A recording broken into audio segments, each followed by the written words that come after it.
Hey guys, welcome to Just Sleep Stories, where tonight we are diving face first into a topic that is somehow both deeply medical and deeply horrifying, and also the kind of thing your body has strong opinions about: drug withdrawal. Not the cinematic kind where a tortured protagonist sweats dramatically next to a single candle while a piano plays in the background. I mean the real kind, the biological, chemical, deeply unglamorous kind where your nervous system essentially files a formal complaint against your entire existence. So before you get comfortable, take a moment to like the video and subscribe, but only if you actually enjoy what I do here. A huge thank you to everyone who suggested this topic in the comments. You absolute ghouls. I see you. I appreciate you. I am slightly worried about you. Drop a comment telling me where you're listening from and what time it is for you. It is always, inexplicably, 2 a.m. somewhere. Before we begin, let's just pause and think about this for a second. Have you ever wondered what's actually happening inside your brain when it becomes chemically dependent on something? Like, who decided that was a feature and not a catastrophic design flaw? Have you ever wondered why quitting coffee gives you a splitting headache while quitting heroin can feel like every organ has staged a simultaneous revolution? Why does alcohol withdrawal sometimes kill people, while marijuana withdrawal mostly just makes you annoyed and unable to sleep? What's the single worst withdrawal a human being can experience, and does the answer surprise you? Would your kidneys quit in protest before your brain did? And perhaps most importantly, how is it that something as legal as sugar can have your neurons throwing a full tantrum when it's taken away? These are the questions that will haunt your cozy little brain tonight, and we're going to answer all of them. Congratulations. You've just woken up inside the human nervous system in the middle of a very bad negotiation. The year doesn't matter. The substance definitely did. And your receptors are already writing a strongly worded letter. Let's start at the beginning, which is where science lives and where most people get bored, but stick with it because this part is genuinely fascinating. Withdrawal, at its most basic, is what happens when your brain has reorganized itself around the presence of a substance, and then that substance is suddenly gone. Think of it like your body has quietly hired a new employee to do half the work, and then one morning that employee just doesn't show up. No notice, no goodbye, just gone. And now every system that depended on them is scrambling to cover the shift in a panic. Your neurons have adjusted. Your receptors have recalibrated. And when you remove the chemical that was doing the heavy lifting, the whole carefully constructed system begins sending urgent, increasingly dramatic distress signals that your conscious brain receives as symptoms: the shaking, the sweating, the nausea, the overwhelming desire to reverse every decision you've ever made. The word withdrawal comes from the Old English concept of pulling back, retreating, removing, and that is precisely what's happening, not in your behaviour, but in your chemistry. The brain, having leaned against the substance the way a tired person leans against a wall, suddenly finds the wall gone and stumbles sideways into open space. It is not a metaphor of weakness, it is a metaphor of physics. What makes withdrawal confusing to most people is the assumption that the body should simply return to its previous state once the substance is removed. Like unplugging an appliance and assuming it goes back to factory settings. But the brain is not an appliance. It is a living system that adapts continuously, and adaptation, unlike a software reset, does not undo itself the moment the conditions change. The changes made during dependence were real structural and chemical changes. They take time to reverse, and in the meantime, the gap between where the brain is and where it needs to be to function normally is experienced as suffering. Different substances cause different kinds of withdrawal because they interact with different systems. This is important. Opioids target pain and reward pathways. Alcohol and benzodiazepines affect the brain's primary calming system. Stimulants drain the dopamine reserves. Nicotine tinkers with attention and mood regulation in ways so subtle and pervasive that the brain barely notices they've been rewired until you try to undo them. Each system, when destabilized, produces its own signature distress, which is why a person withdrawing from heroin and a person withdrawing from alcohol can look completely different and feel completely different, while both using the word withdrawal to describe what's happening. There is also the question of time. Acute withdrawal, the dramatic symptomatic phase that most people picture, is only the beginning of the story.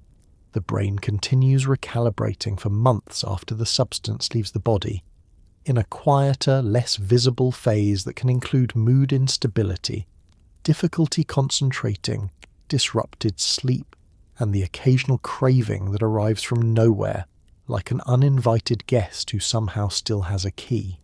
Understanding this longer arc matters, because many people who successfully navigate the acute phase are blindsided by what comes after, and misread the continuation of symptoms as evidence that something has gone permanently wrong, when what it actually is a brain still doing the slow, unglamorous work of rebuilding.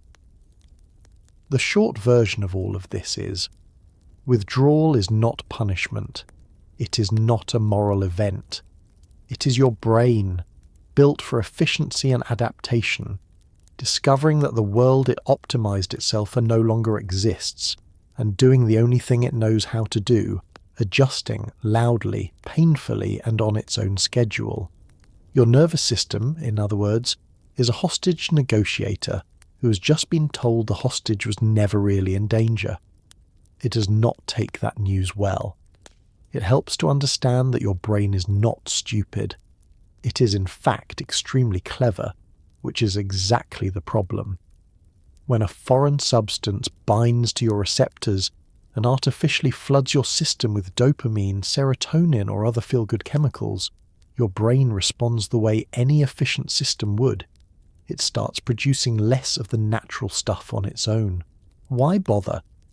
The outside source is handling it. Over time, this recalibration becomes permanent, at least temporarily. The baseline shifts, the natural reserves dry up, and the brain now needs the substance just to feel normal. Not good, not high, just normal. This is the sinister genius of dependency. It doesn't make you love the drug, it makes you need it to be a functioning person, which is a very different, much worse thing. It is essentially your brain performing a hostile takeover of your priorities and then billing you for it monthly. Let's walk through the mechanics, because they are genuinely extraordinary in their mundane brutality. At the center of all of this is the dopamine system, specifically the mesolimbic pathway, sometimes called the brain's reward circuit. This is the system that evolved to make you feel good when you do things that promote survival, eating, connecting with other people, completing a difficult task. Dopamine is the currency of that system. It says, "That was good, do it again." Under normal circumstances, natural rewards produce modest, well-regulated dopamine releases. The brain notes the good thing, files it away, and moves on. Drugs do not do modest. Drugs, depending on the substance, can produce dopamine releases that are anywhere from 2 to 10 times the magnitude of anything a natural reward could generate. The brain is not designed for this. It responds the only way it can, by attempting to restore equilibrium.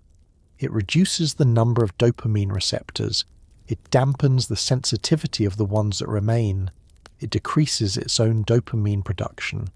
All of these adaptations are attempts to bring the system back to baseline, and all of them mean that without the substance, the baseline is now somewhere significantly below where it started. This is why long-term substance use changes the experience of ordinary life in ways that go beyond the obvious. Food tastes less satisfying, conversation feels less engaging, sunlight is less noticeable. The world turns a few shades grey, not because anything has changed about the world, but because the measuring instrument the brain uses to evaluate pleasure has been recalibrated downward. You're not imagining the flatness. You're experiencing the gap between what the brain was trained to expect and what ordinary life can actually deliver. The prefrontal cortex, meanwhile, is taking hits of its own. This is the region responsible for impulse control, long-term planning, and the ability to say, I know this feels urgent, but let me think about it for a moment. Prolonged substance use compromises prefrontal function in ways that are measurable on brain scans. The part of the brain most needed to make the decision to stop is among the parts most damaged by continued use. This is not a coincidence. It is the pharmacological equivalent of hiding the car keys inside the car. What emerges from all of this is a brain that has been reorganized around a single priority. The reward system has been hijacked. The braking system has been weakened. The chemistry of ordinary life has been rendered insufficient. And when the substance is removed, the brain finds itself in a landscape it no longer knows how to navigate, stripped of its primary source of chemical reinforcement, unable to generate adequate natural reward, and not yet rebuilt enough to do anything about it. The brain got fooled by something that was very, very good at fooling brains, which, if you think about it, makes it sound almost less like a character flaw and more like a design problem. Let us begin gently. Well, relatively gently. Caffeine withdrawal is the one most of you have experienced and absolutely do not respect enough. You felt it, that dull, mounting headache that starts somewhere behind your eyes around 10 in the morning if you skipped your usual cup. That particular throbbing that gets worse when you move and better when you lie completely still, which unfortunately is not an option at most jobs. Caffeine works by blocking adenosine receptors, adenosine being the brain's natural slowdown signal, so your brain, ever the overachiever, grows extra receptors to compensate. Remove the caffeine and suddenly all those extra receptors are wide open and screaming, and adenosine floods in like a dam breaking, and you feel like the world has been wrapped in wet wool and placed on top of your skull. The symptoms are real, clinically recognized and deeply irritating. Headache, fatigue, difficulty concentrating, irritability, and a grim, flu-like feeling that makes you question every lifestyle choice going back approximately 10 years. What is remarkable about caffeine withdrawal is how quickly it sneaks up on you, and how genuinely incapacitating it can be for something that is, legally and culturally, considered barely a drug at all. We give it to children in soda. We base entire industries around it. We exchange pleasantries about needing it before we can function. And then we are mildly surprised when the body, having organised itself around daily doses of it, registers a formal protest when those doses are removed. The headache, which is probably the most universally recognised symptom, is caused by the blood vessels in the brain dilating. Caffeine normally keeps them slightly constricted, and without it they relax and expand, which presses against the surrounding tissue in a way that is tremendously unpleasant. The fatigue that accompanies caffeine withdrawal is not ordinary tiredness. It is a specific, dense, pressing exhaustion that makes the act of processing information feel like moving furniture through sand. People report difficulty finding words, losing their train of thought mid-sentence, staring at a screen for a minute trying to remember what they were doing. This is the adenosine system doing exactly what it was designed to do, signalling the brain to slow down and rest, but doing it with about 4 times the intensity of normal, because there are now 4 times as many receptors to receive the signal. Mood is also affected. Irritability during caffeine withdrawal is real and has been studied. People report a decreased tolerance for minor frustrations, a shorter emotional fuse, a general greyness that makes ordinary tasks feel unreasonably effortful. If you have ever been inexplicably annoyed at a co-worker for chewing too loudly on a Tuesday morning, only to realize at 11 that you forgot your coffee, you have experienced caffeine withdrawal irritability. You probably owe that coworker an apology, or at least a nod of acknowledgement. The duration of caffeine withdrawal is mercifully short compared to almost everything else on this list. Symptoms typically begin within 12 to 24 hours of the last dose, peak around 20 to 51 hours, and resolve completely within a week, often sooner. Gradual reduction, rather than abrupt cessation, substantially reduces severity. This is, in fact, the one context on this entire list where the phrase "just cut back slowly and you'll be fine" is almost always correct. None of this is to overstate the medical significance of caffeine withdrawal. It will not kill you. It is not a medical emergency. But it is a real, documented, occasionally miserable experience that millions of people go through every single day without recognizing it for what it is. And it is the clearest, most accessible illustration of the basic principle that underlies everything else we'll discuss tonight. The brain adapts to what it receives and objects sometimes loudly when that changes. Here is where people get defensive, which is always a sign we've hit something true. Sugar activates the same dopamine reward pathways as several harder drugs. Not to the same dramatic degree, certainly, but the mechanism is strikingly similar.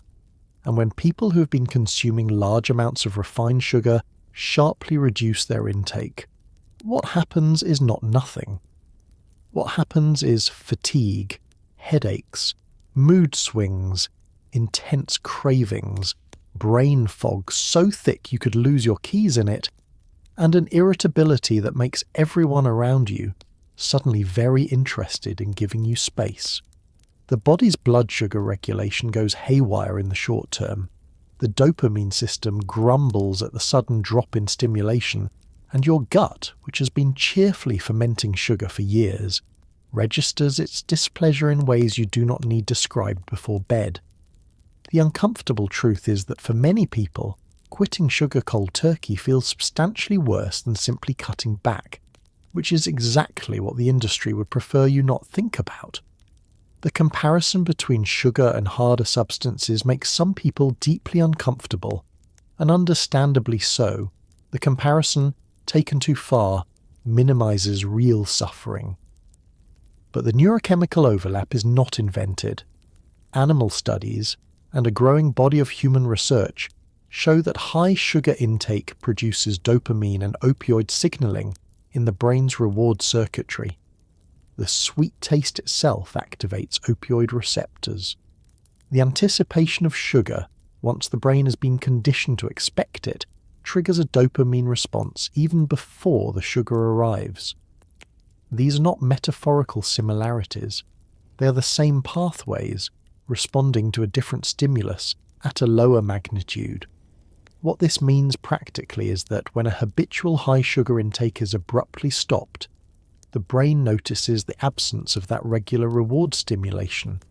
Dopamine dips, the opioid signaling quiets, and the person experiences what researchers have clinically described as negative affect, a state of low mood, restlessness, and dissatisfaction that creates a powerful pullback toward the substance. This is the craving part, and it is not a moral failing, it is chemistry. The blood sugar component adds another layer. Refined sugars produce rapid spikes in blood glucose followed by rapid drops, the familiar crash that follows a sweet treat. A body that has been cycling through these spikes and crashes for years becomes quite bad at maintaining stable blood sugar when the sugar is removed, because it has essentially outsourced that regulation. The result can be shakiness, difficulty concentrating, low energy, and a specific quality of hunger that feels more like emergency than appetite. Your body is not exaggerating. It genuinely does not quite know how to run smoothly on its own anymore, temporarily. The gut microbiome deserves a mention here too, because it turns out that the bacteria in your digestive tract have opinions about sugar, and they express those opinions directly. A diet high in refined sugar cultivates particular bacterial populations that become, in a very real sense, sugar-dependent themselves. These bacteria send chemical signals through the gut-brain axis, a genuine bidirectional communication pathway between your digestive system and your brain that influence mood, appetite, and cravings. When sugar is removed, these populations begin to shift, and the transition period produces an internal environment that is genuinely uncomfortable in ways that are hard to localize. None of this makes sugar equivalent to heroin, but it does make the experience of stopping a high-sugar diet, particularly cold turkey, more than just needing willpower. It is a real physiological adjustment. The headaches are real. The fatigue is real. The mood disruption is real. And the cravings, insistent, specific, arriving with great inconvenient punctuality around 3 p.m, are the brain doing exactly what it was trained to do, asking for the thing that reliably made it feel better in the only language it knows. Nicotine withdrawal has one defining characteristic that sets it apart from almost everything else on this list. You feel perfectly fine physically and absolutely terrible in every other way.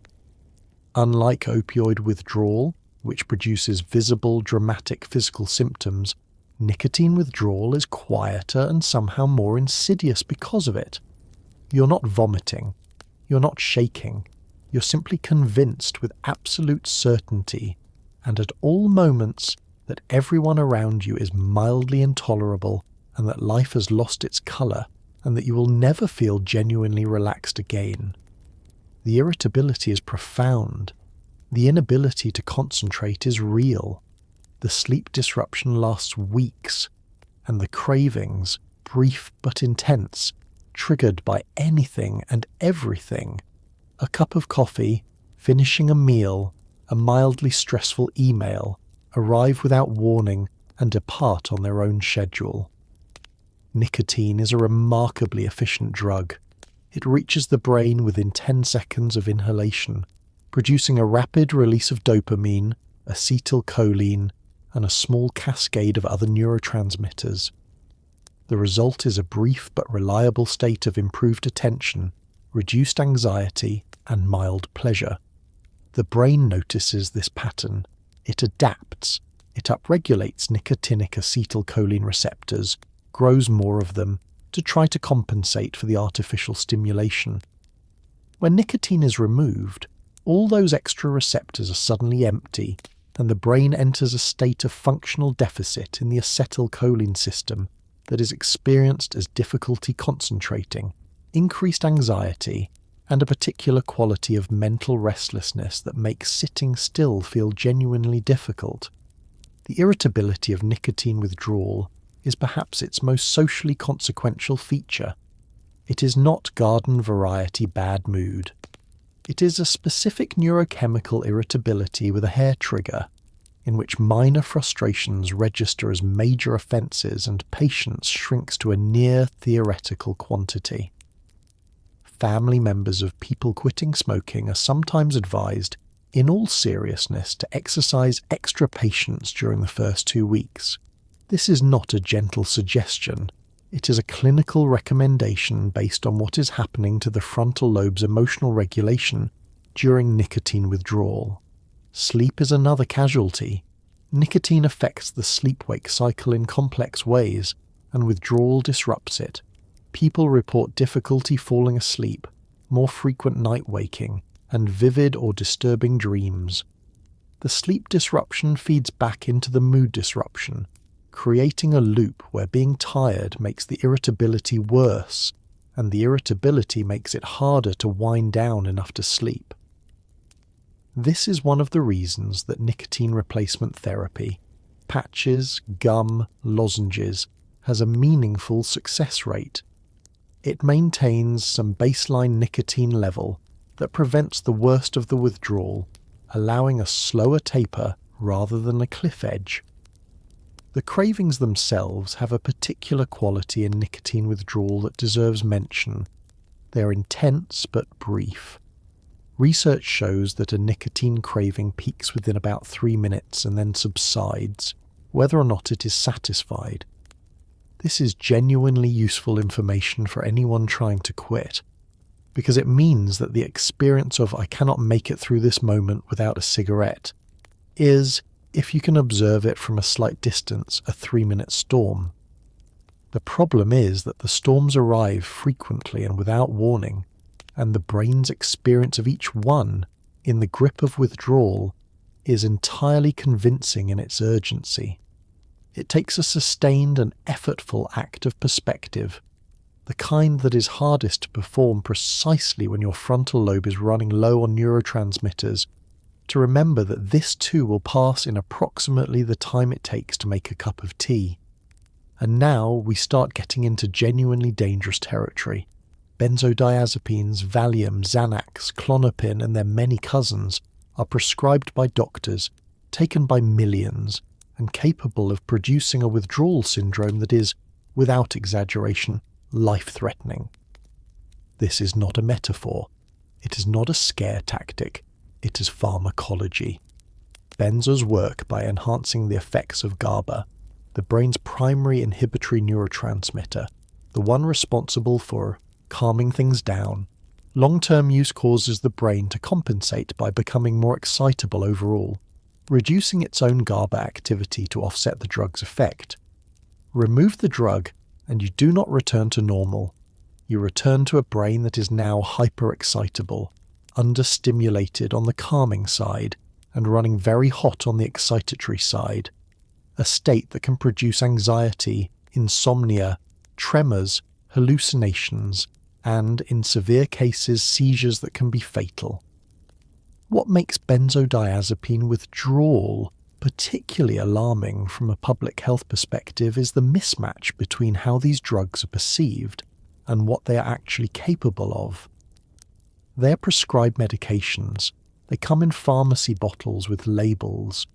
They are recommended by doctors for anxiety, for insomnia, for muscle spasms. Millions of people take them as directed and develop physical dependence without any of the cultural markers we typically associate with addiction. They are not purchasing anything illicitly. They have not made choices that invite the label of drug user. They are simply people whose bodies, responding normally to a potent pharmacological intervention, sustained over time, have reorganized around the drug's presence. And then, sometimes they are told to stop, too quickly, without adequate taper, without full understanding of what that stopping will involve. The withdrawal timeline for benzodiazepines depends heavily on the specific drug.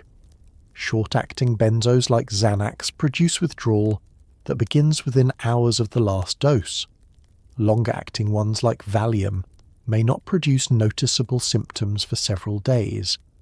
This delayed onset can be treacherous. People assume they've escaped, that their dependence wasn't significant, and then symptoms arrive on day 4 or 5 with genuine intensity. In severe cases, this is the point at which seizures occur. Grand mal seizures, the kind that involve loss of consciousness and convulsions, have caused deaths in people undergoing unsupervised benzodiazepine withdrawal. The psychological component is equally significant and somewhat harder to disentangle. Benzodiazepines are prescribed for anxiety, which means that many of the people taking them have pre-existing anxiety disorders. When the drug is withdrawn, a rebound anxiety, often more intense than the original, floods back in. The person cannot easily tell whether what they're experiencing is withdrawal or the return of their underlying condition, and the answer is almost always both, intertwined, making each other worse.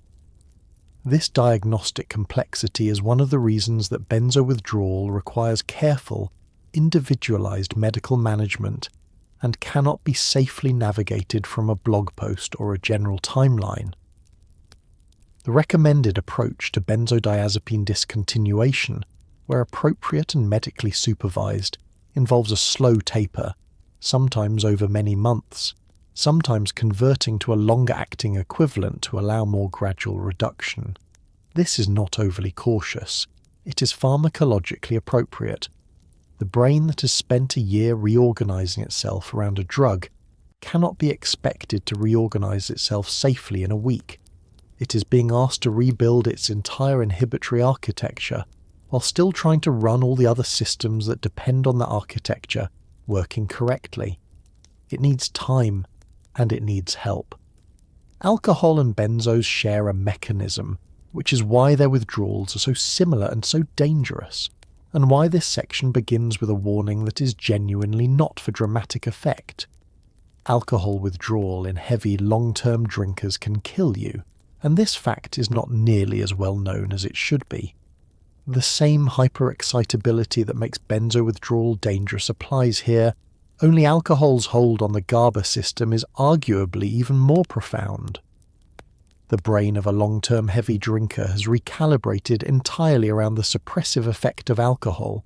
Remove it suddenly, and the excitatory systems go completely unchecked. Early symptoms begin within hours: anxiety, sweating, shaking, elevated heart rate.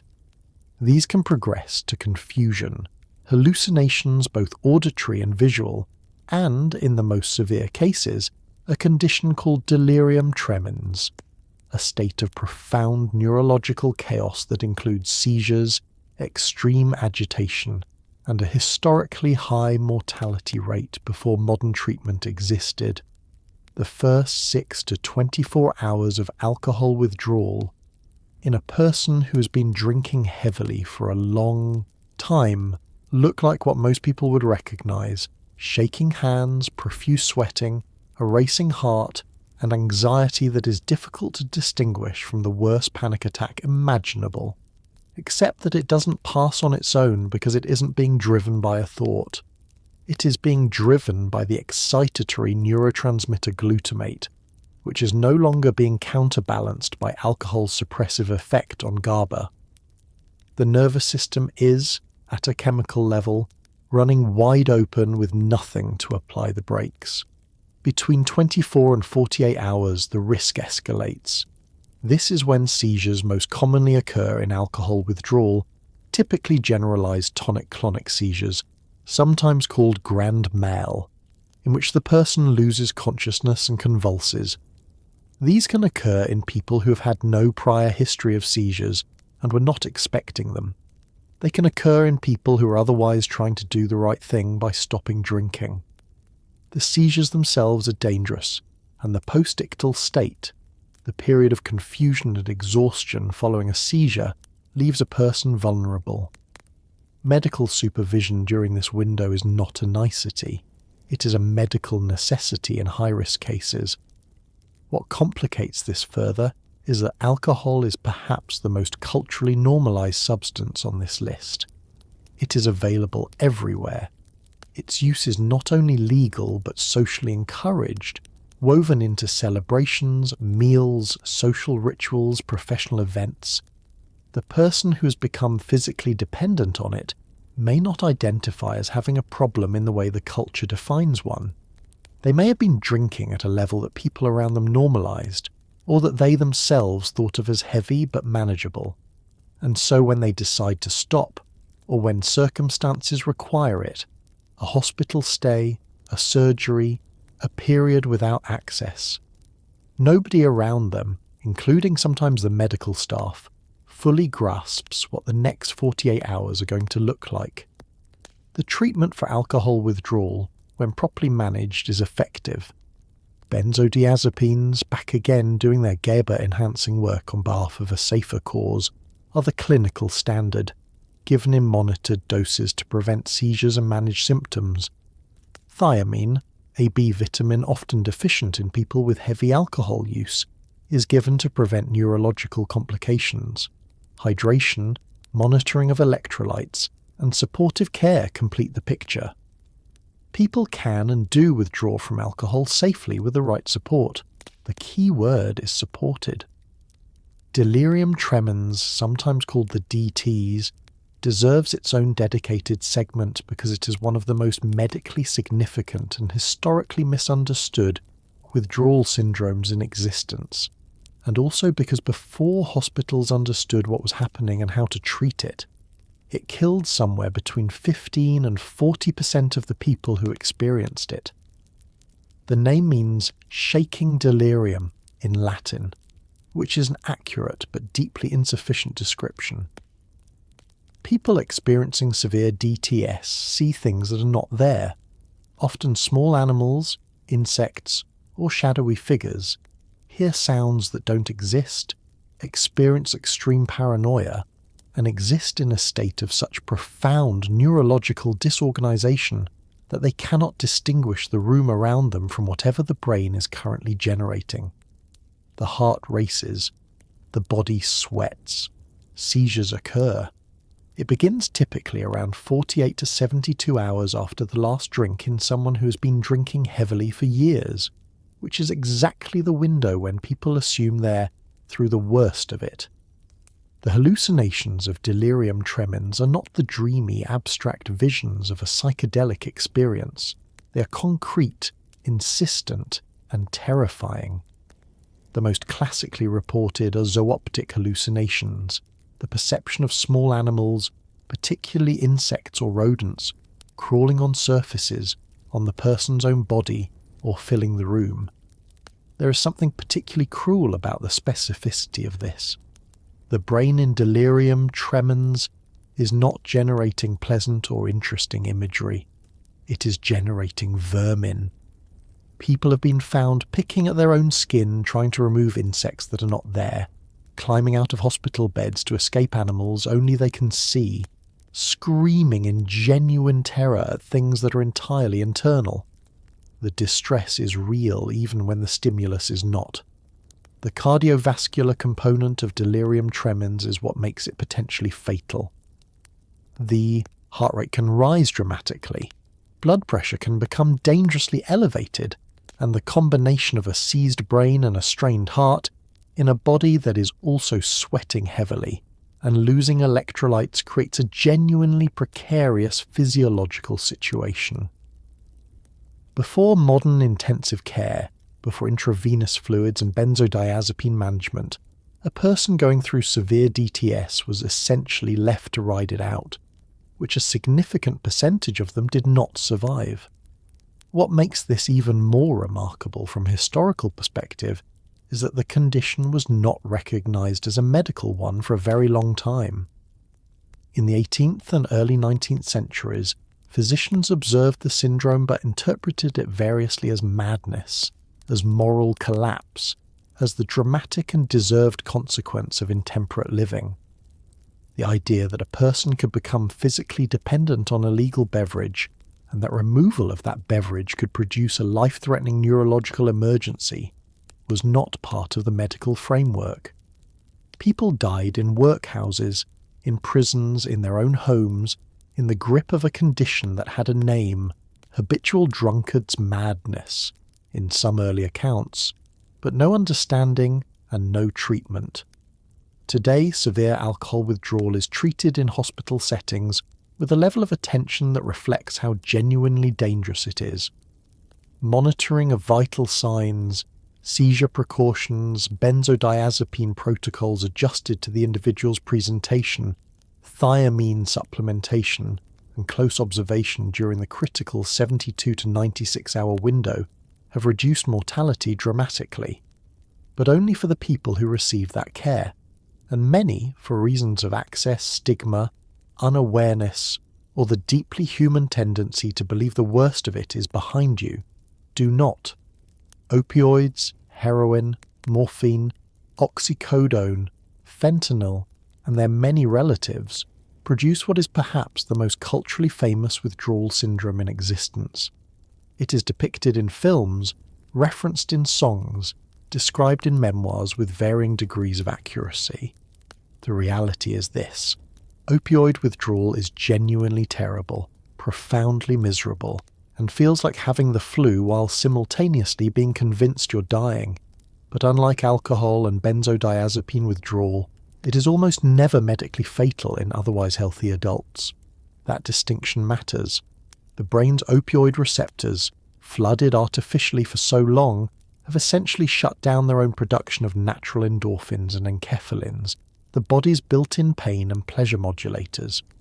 Remove the opioids and everything hurts, nothing feels good, and the body seems to have lost its entire internal pharmacy.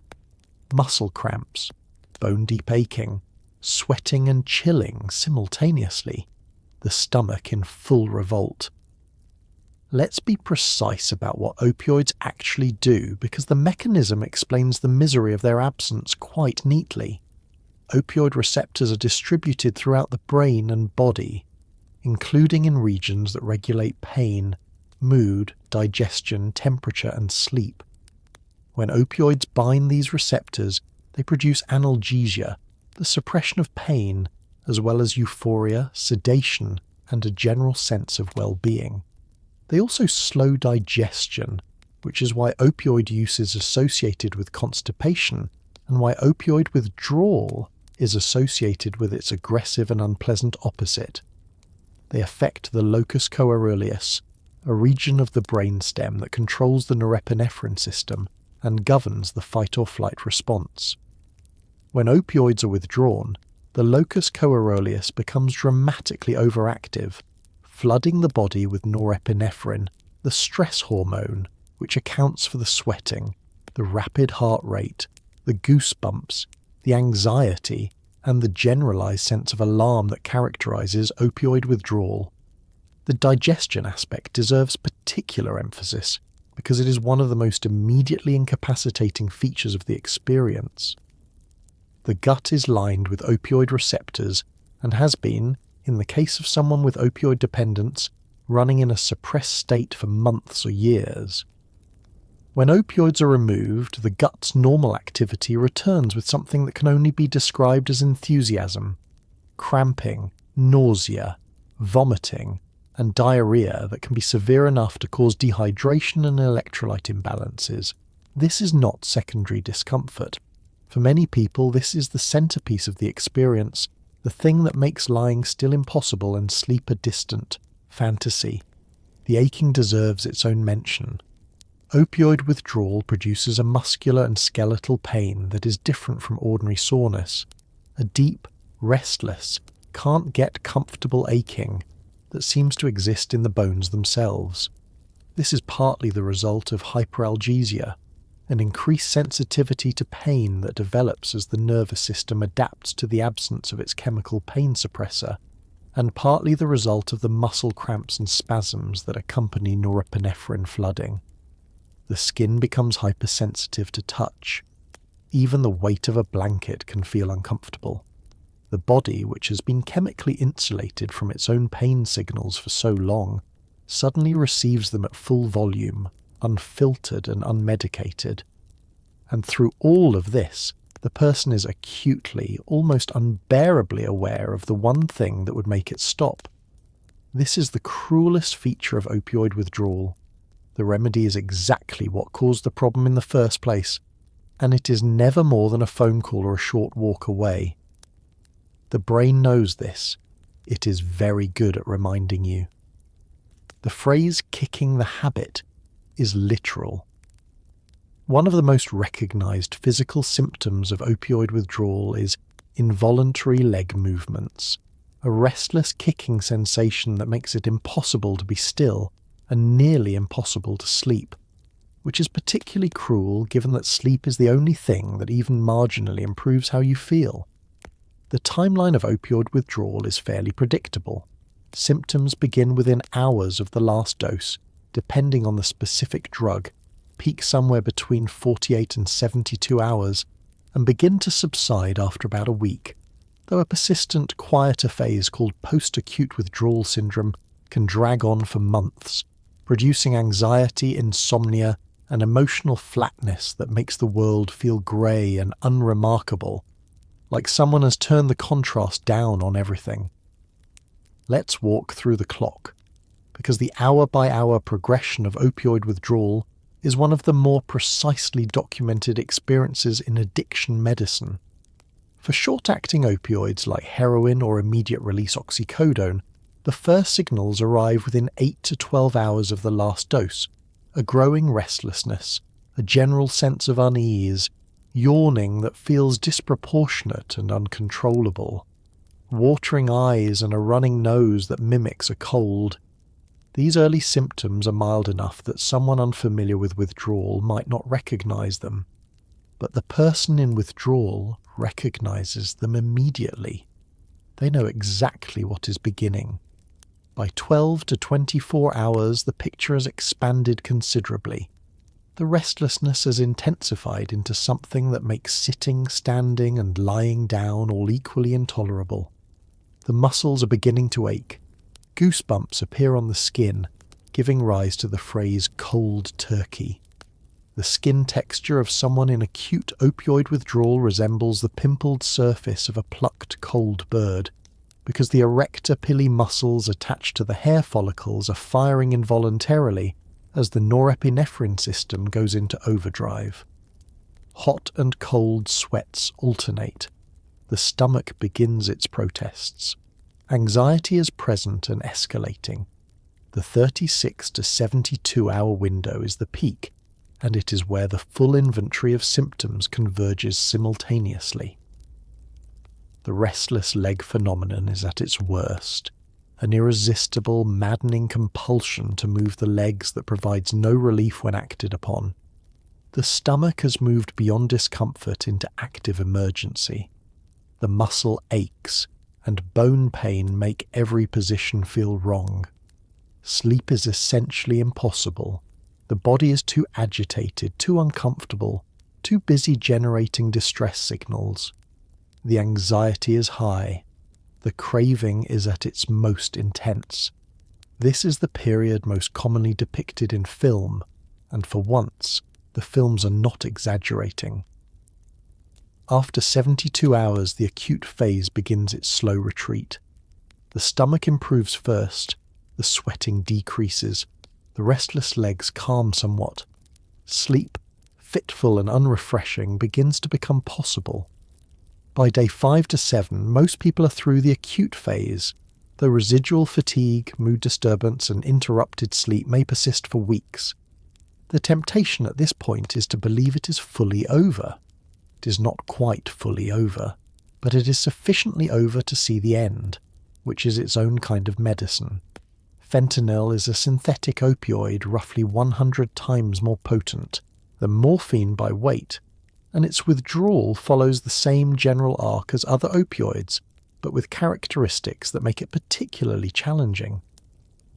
Because fentanyl binds to opioid receptors with such high affinity and accumulates in fatty tissues, the withdrawal timeline can be both more intense in its early phase and longer in its tail. There is also the matter of how fentanyl has reshaped the opioid crisis. Its extreme potency means that tolerance develops rapidly and unpredictably, that the margin between a regular dose and a fatal one is very narrow, and that people often do not know when illicitly manufactured opioids have been adulterated with it.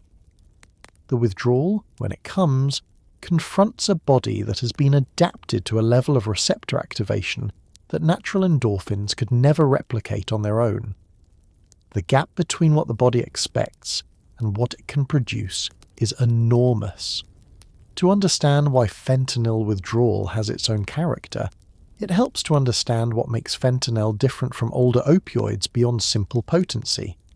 Fentanyl is highly lipophilic. It dissolves readily into fatty tissue and the fatty myelin sheaths surrounding nerves. This means it distributes broadly throughout the body, not just the bloodstream, and continues releasing slowly from those fat stores after the primary dose has passed. In people who have been using fentanyl heavily, particularly through smoking or skin patches, significant amounts can be sequestered in body fat, creating a depot effect that complicates the withdrawal timeline in unpredictable ways. The onset of fentanyl withdrawal is rapid. Because fentanyl has a relatively short half-life in the blood, even if its tissue distribution is more prolonged, symptoms can begin within hours of the last dose, and because the body has adapted to an extraordinarily high level of receptor saturation. The gap it falls into when the drug is removed is correspondingly deep. The early symptoms are the same catalogue familiar from opioid withdrawal: the sweating, the restlessness, the pain, the gastrointestinal revolt, but they arrive with a particular intensity and speed that can catch people off guard, even people who have been through withdrawal before with other substances. The tissue sequestration creates something that users and clinicians both describe: a withdrawal that seems to begin improving, only to surge again days later as stored fentanyl continues to release from fat deposits and then clears, causing another drop in circulating opioid levels. This unpredictability is genuinely destabilizing. The person cannot get a clean read on where they are in the process, because the process itself has an uneven, stuttering quality. There is also the question of what fentanyl has done to the opioid receptor landscape over time. Research suggests that very high-potency opioids may produce more profound down-regulation of opioid receptors than older, less potent drugs, meaning the brain's natural opioid system is left in a more depleted state than comparable periods of heroin use might produce. The recovery of that system, the slow upregulation of receptors, and the gradual return of natural endorphin signaling takes time that is measured in months rather than weeks.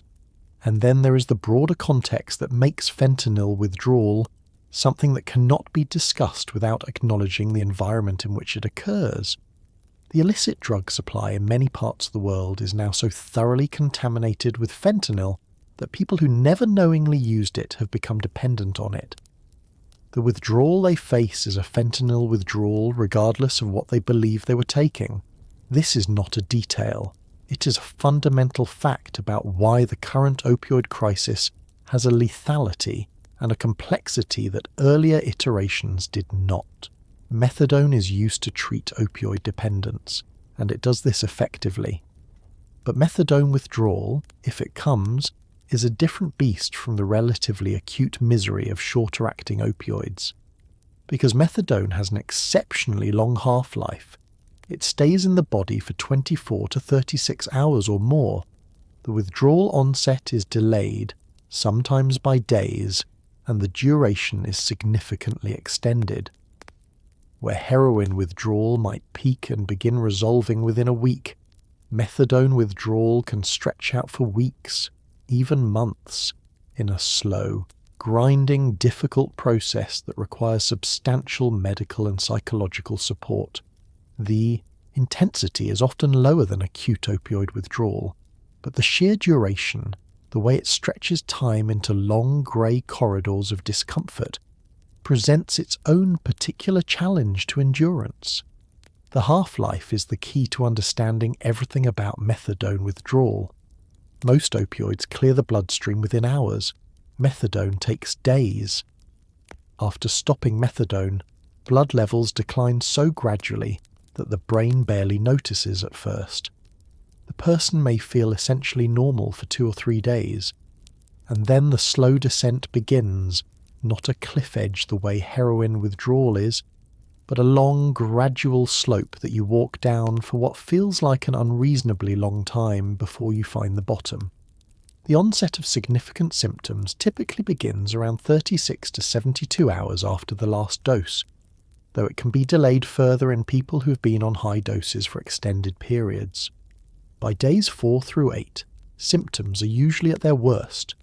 The familiar opioid withdrawal roster of muscle aching, sweating, insomnia, restless legs, gastrointestinal distress, and anxiety. But unlike heroin withdrawal, which peaks sharply and begins meaningfully improving within 5 to 7 days, methadone withdrawal at its peak simply continues. Patients frequently report that the worst of their methadone withdrawal lasted 2 to 3 weeks, with significant symptoms persisting for a month or more. The insomnia component of methadone withdrawal deserves particular attention because it is often disproportionately severe and prolonged compared to other opioid withdrawals. Sleep disruption, difficulty falling asleep, frequent waking, and the maddening restless leg sensation that makes lying still feel impossible can persist for weeks after other symptoms have substantially resolved.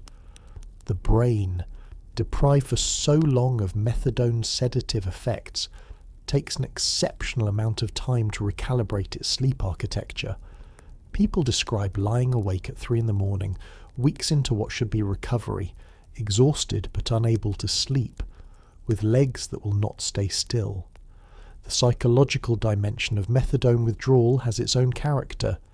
Methadone treatment programs typically involve daily clinic visits, structure, and a treatment relationship with clinical staff. When methadone is discontinued, that structure goes with it. The person is not just withdrawing from a drug, they're withdrawing from a daily routine, a treatment relationship, and a framework of accountability that many people in recovery have come to rely on. The psychological withdrawal from that structure, happening simultaneously with the physical withdrawal from the drug itself, is a significant and sometimes underappreciated challenge. None of this means methadone is not an effective treatment. It is. It saves lives. The withdrawal profile described here is largely relevant to people discontinuing methadone after a period of treatment, ideally with medical supervision and a carefully managed taper. For most people, the appropriate clinical answer to methadone withdrawal is go slowly, taper gradually, and accept that this is a months-long process rather than a weeks-long one. The brain that organised itself around a very long-acting opioid needs a very long time to reorganise itself without one. Cocaine withdrawal produces no physical drama, no sweating, no shaking, no seizures, no medical emergency. And yet it is considered one of the most psychologically brutal withdrawal experiences a person can have, which tells you something important about the relationship between physical symptoms and how bad this actually is. Cocaine works primarily by flooding the brain with dopamine, norepinephrine, and serotonin, creating a brief, intense state of euphoria and energy. The brain responds to repeated use the way it always does, by dialing down its own production. When cocaine is removed, the result is a profound crash, a state of depression, exhaustion, anhedonia, intense cravings, increased appetite, and a sleep disruption that swings between extreme hypersomnia and restless insomnia. The psychological pull of the drug during this period is immense. The cocaine crash is so well documented and so reliably reported that it has its own clinical staging. The first phase, beginning within hours of the last use and lasting a day or two, is characterized by profound fatigue, depression, and an almost physical hunger, both for food and for the drug. The brain's dopamine stores have been essentially emptied. Cocaine works partly by preventing the reuptake of dopamine, keeping it in the synapse longer, producing a more intense signal, but this efficiency comes at the cost of depleting the available supply faster than it can be replenished. The brain after a cocaine binge is running on nearly empty reserves, and it feels like it. The sleep disruption in early cocaine withdrawal has a particular quality. People are exhausted but cannot sleep properly. They may sleep for long periods but wake feeling unrefreshed, with a heaviness that sits in the body rather than lifting. This hypersomnia phase gives way, over days, to a period where sleep becomes more difficult rather than excessive. The brain's arousal systems, previously suppressed by cocaine's energizing effects, begin recalibrating and overshoot in the opposite direction. What follows the crash, over days and weeks, is the aspect of cocaine withdrawal that clinicians most often describe as the treatment challenge, a prolonged state of low mood, motivational deficit, and the grey flatness of anhedonia. The inability to feel pleasure from ordinary things is the defining feature of this phase. Food tastes less interesting, conversation is effortful, activities that were previously enjoyable feel pointless. The world presents its usual offerings and the brain cannot generate an adequate response to any of them. This is not sadness in the ordinary sense. It is neurological absence, the reward system running at such a low level that the signal from ordinary pleasures doesn't make it through. Cravings during this phase are particularly powerful precisely because the brain has direct memory of the one thing that would immediately end the flatness. Cocaine cravings have a specific, urgent environmental quality. They are triggered by places, people, sounds, smells, and emotional states associated with previous use. A particular song, the smell of a specific environment, the emotional state of stress or celebration. These triggers activate the conditioned dopamine response, the anticipatory dopamine release the brain learned to produce in expectation of the drug, and the resulting craving is experienced as intensely physical, despite having no physical cause. The body preparing for something the mind is trying to refuse. The clinical invisibility of cocaine withdrawal, no detox ward required, no seizure risk, no medical emergency, has historically led to it being taken less seriously than the more dramatic syndromes. But the psychological suffering of cocaine withdrawal and the power of the cravings it generates make it one of the more challenging withdrawal states to navigate without support. The absence of physical symptoms does not mean the absence of real, significant, and medically relevant distress. If cocaine withdrawal feels like a crash, methamphetamine withdrawal feels like the lights going out entirely. Methamphetamine is one of the most powerfully dopaminergic substances known. It floods the brain with dopamine in amounts that exceed natural ranges by orders of magnitude, and it stays around longer than cocaine. Long-term use causes significant actual damage to the dopaminergic pathways. The neurons involved in pleasure, motivation, and reward are literally depleted and damaged, and they do not recover overnight. Withdrawal produces an extreme, prolonged depression, not sadness in the ordinary sense, but a neurological flatness in which nothing produces reward, motivation evaporates, and the world feels genuinely meaningless. This phase can last months. People describe it as a greyness, a hollowness, a sense that colour has been drained from everything.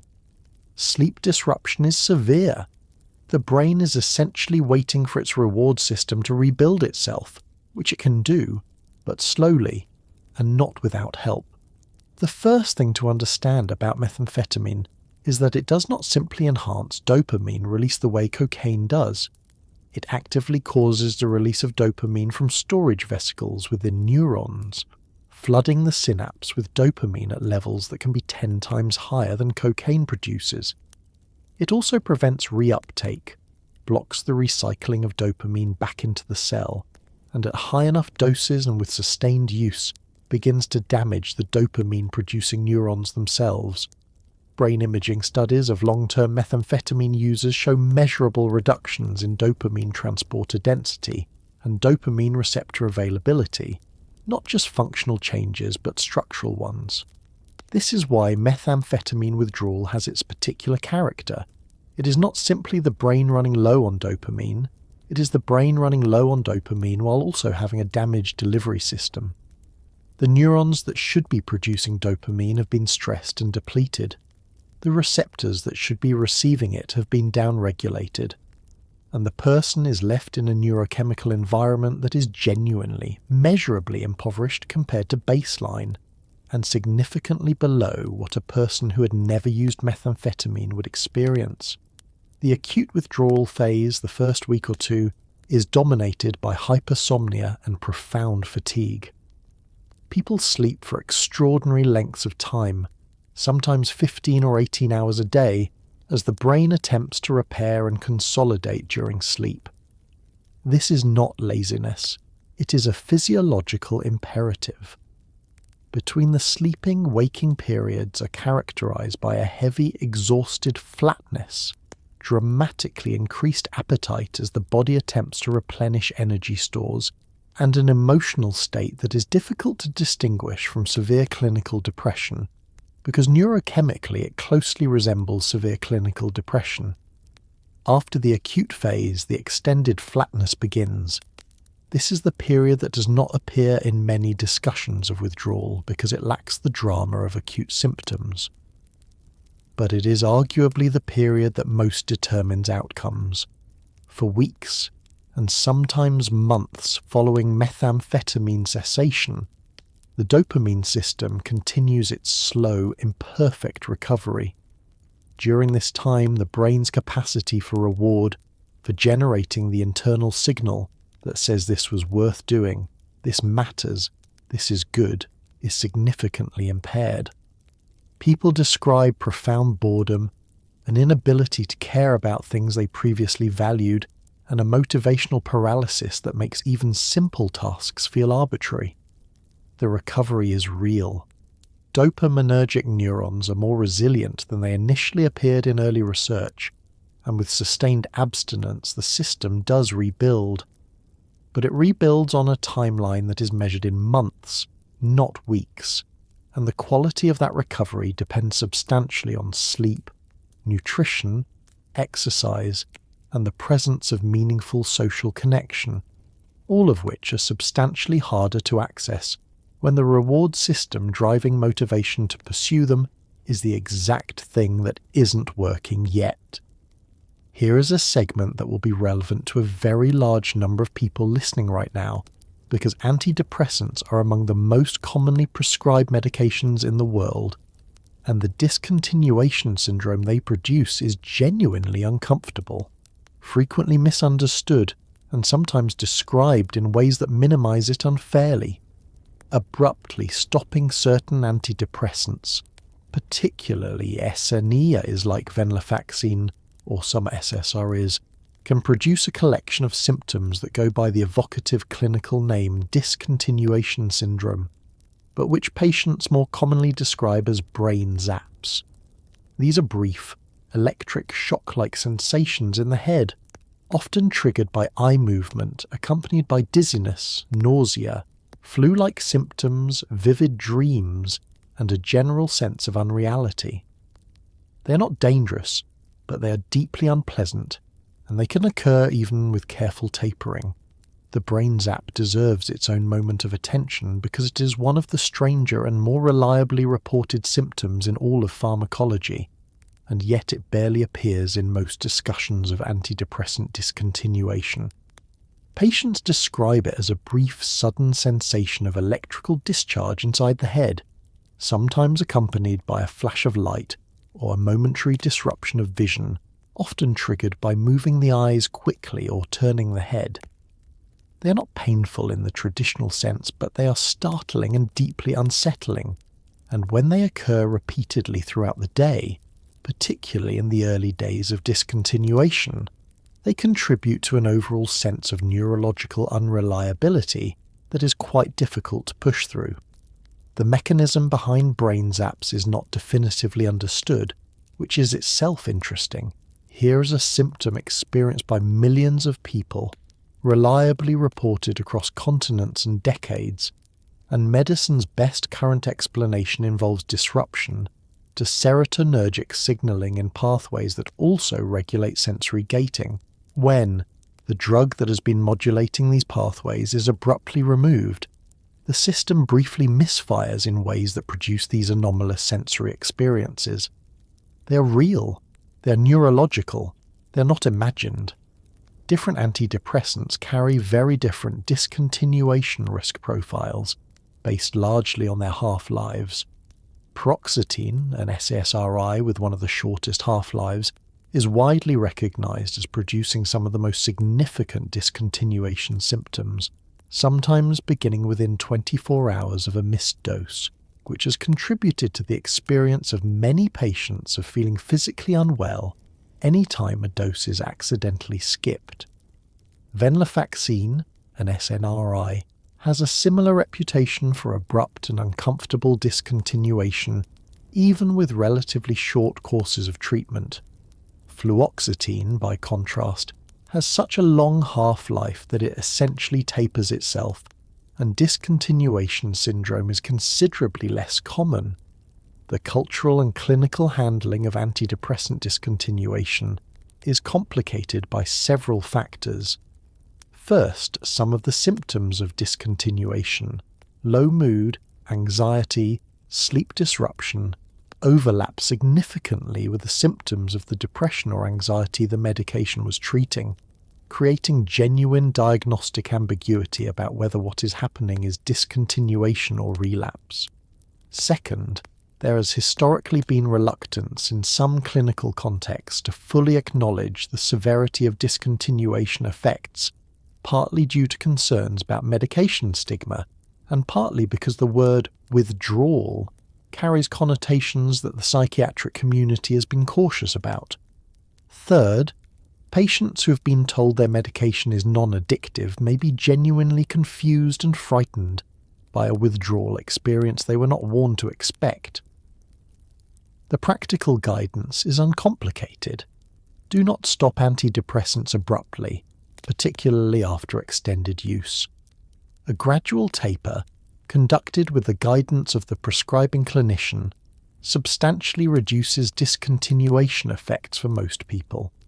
For those who experience significant symptoms even with tapering, slower tapers, sometimes over many months, are both possible and appropriate.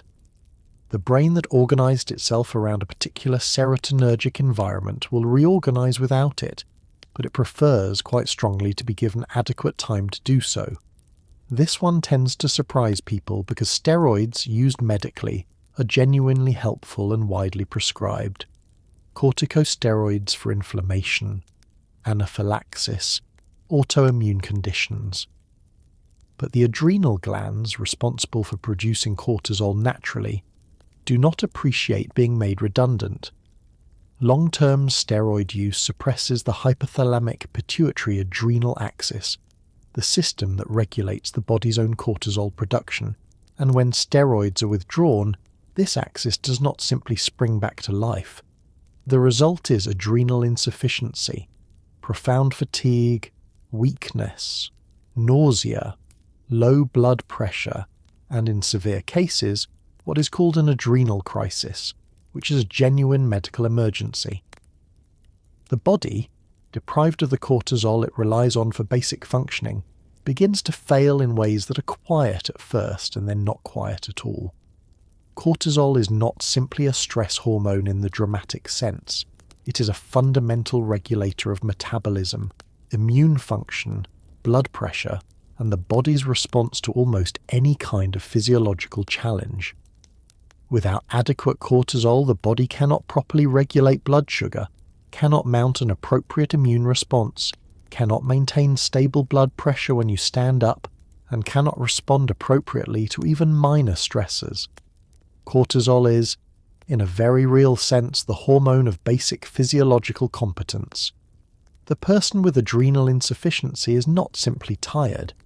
They are functioning with a compromised version of the body's core regulatory system. The HPA axis, the hypothalamus, pituitary gland and adrenal glands working in sequence, is a feedback loop. The hypothalamus signals the pituitary signals the adrenals produce cortisol, and when cortisol rises high enough it feeds back to the hypothalamus and pituitary to turn the signal down. Exogenous corticosteroids, prednisone, dexamethasone, hydrocortisone and others mimic cortisol so effectively that the feedback loop interprets them as the real thing and shuts down the entire axis. The pituitary stops signaling. The adrenal glands, no longer receiving their activation signal, stop producing cortisol. And if this suppression continues for long enough, generally considered to be 3 weeks or more of significant steroid doses, the adrenal glands themselves begin to atrophy, shrinking because they are not being used. The time required for adrenal recovery after steroid suppression is substantial and variable. For mild suppression from short courses, recovery may happen within weeks. For significant suppression from months or years of steroid treatment, full recovery can take 6 to 12 months or more. During this period, the person must be treated carefully. Steroid doses must be tapered rather than stopped, and the person must be aware that in situations of physiological stress, surgery, serious illness, injury, their body may be unable to mount the cortisol response required, and supplemental steroids may be life-saving. Adrenal crisis, the acute emergency that can result from abrupt steroid cessation or from inadequate steroid coverage during stress, is marked by severe weakness, vomiting, abdominal pain, dangerously low blood pressure, and can progress to loss of consciousness and death without treatment. It is treated with immediate intravenous hydrocortisone, fluid resuscitation, and intensive monitoring. What makes it particularly dangerous is that the early symptoms, fatigue, nausea, general unwellness, are non-specific enough to be dismissed as ordinary illness by both patient and clinician. The number of people on long-term corticosteroid therapy worldwide is substantial, millions, for conditions ranging from rheumatoid arthritis to inflammatory bowel disease to transplant management. Most of them carry steroid cards or emergency identifiers specifically because of this risk. Steroid withdrawal is not a topic confined to bodybuilding forums. It is a mainstream medical concern that affects ordinary people who took a prescription medication as directed and discovered that the exit was more complicated than the entrance. Kratom is a plant-derived substance from Southeast Asia that acts on opioid receptors and is sold legally in many places as an herbal supplement, which has led a significant number of people to use it to self-treat pain, anxiety, or opioid withdrawal without fully understanding that kratom itself can produce dependence and withdrawal. Because kratom's active compounds bind to opioid receptors, particularly mu-opioid receptors, its withdrawal syndrome looks remarkably like opioid withdrawal. Muscle aches, insomnia, irritability, nausea, sweating, anxiety, and that restless, can't get comfortable physical misery. The timeline and intensity vary with the dose and duration of use, but the pattern is familiar. The particular cruelty here is that many people turn to kratom specifically because they thought it was a safe legal alternative, and found themselves, sometime later, needing to navigate a withdrawal that was neither expected nor understood. Kratom, botanically known as Mitragina speciosa, contains several active alkaloids, the most significant being mitragynine and 7-hydroxymitragynine. At low doses, kratom produces stimulant-like effects, increased energy, alertness, reduced fatigue. At higher doses, the opioid receptor effects dominate: analgesia, sedation, euphoria, and the anxiolytic quality that makes it appealing for self-medication. 7-hydroxymitragynine in particular has a high binding affinity for mu-opioid receptors, the same receptors targeted by morphine and heroin, and it is this compound that is primarily responsible for both the opioid-like effects and the dependence potential. The legal status of kratom in many Western countries meant that it arrived in communities with essentially no regulatory oversight, no standardized dosing, no quality control, and no mandatory safety information. It was sold in gas stations and health food stores in the same section as protein powders and herbal teas. People who would never consider using heroin or opioid pain medications were using kratom daily for months, sometimes years, with a genuine belief that they were using a natural supplement rather than an opioid receptor agonist. The reckoning, when it came, was a surprise. Kratom withdrawal follows a timeline broadly similar to opioid withdrawal, though with some variation based on the drug's pharmacokinetics. Mitragynine has a half-life of roughly 9 hours, meaning symptoms can begin within 12 to 24 hours of the last dose. The early phase, the first 2 or 3 days, brings the familiar opioid withdrawal constellation: muscle aching, sweating, gastrointestinal upset, restlessness, insomnia, and anxiety. The intensity is generally described as milder than heroin or prescription opioid withdrawal in people who are using kratom at moderate doses, but can be significant in heavy, long-term users. What is particularly notable about kratom withdrawal from a clinical perspective is that it often presents to healthcare providers who are unfamiliar with it. A person in kratom withdrawal may present to an emergency department with symptoms that look like influenza, gastroenteritis, or opioid withdrawal from an unknown substance. Standard urine drug screens do not typically detect kratom alkaloids. The person may not volunteer the information, either because they don't recognize the connection between their supplement use and their symptoms, or because they are embarrassed to have been using something they thought was safe. The treatment of kratom withdrawal follows similar principles to opioid withdrawal management: supportive care, management of specific symptoms, and in some cases consideration of buprenorphine or other opioid receptor medications for more severe cases. The most important first step, and the one that is most frequently missing, is simply recognition, by the person themselves, by their family, and by the healthcare providers they encounter. Kratom withdrawal is real. It is opioid withdrawal, and not knowing that it is coming does not make it less difficult to go through. Cannabis withdrawal was once dismissed almost entirely. It's just weed. People said, you can just stop. And for many people who use occasionally, that is true. But for heavy daily users of high-potency cannabis, and modern cannabis products can be dramatically more potent than what was available decades ago. Withdrawal is real, recognized, and included in clinical diagnostic manuals. The symptoms are not life-threatening, but they are significantly disruptive. Irritability, anxiety, depression, sleep disturbance, vivid and often disturbing dreams, decreased appetite, restlessness, and a general sense of agitation that can make the first week or two of abstinence genuinely unpleasant. The sleep disruption is often the most pronounced symptom. The brain, accustomed to cannabis-suppressing REM sleep, rebounds with intense and unusually vivid dreaming that can be disturbing enough to drive people back to use just to sleep normally. The potency issue is not a minor caveat. It is central to understanding why cannabis withdrawal has become clinically significant in ways it was not decades ago. In the 1970s and 80s, the average THC content of cannabis was typically in the range of 1 to 3%. Contemporary cannabis sold in legal dispensaries commonly runs between 15 and 30% THC, and some concentrates reach 90% or higher. This is not the same drug. The neurological impact of daily use at these potency levels is substantially different from occasional use of lower potency material, and the dependence potential is correspondingly higher.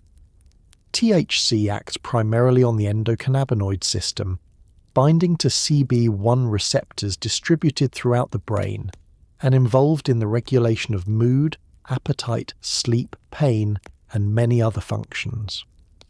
With chronic heavy use, the brain downregulates CB1 receptors, reduces their number and sensitivity as a compensatory response.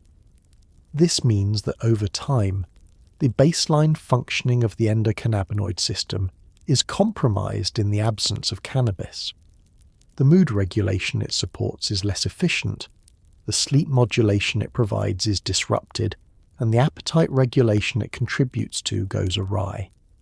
When cannabis is stopped, the rebuilding of that system takes time. The sleep disruption is worth dwelling on because it is often the symptom people most struggle with and the one most likely to trigger relapse.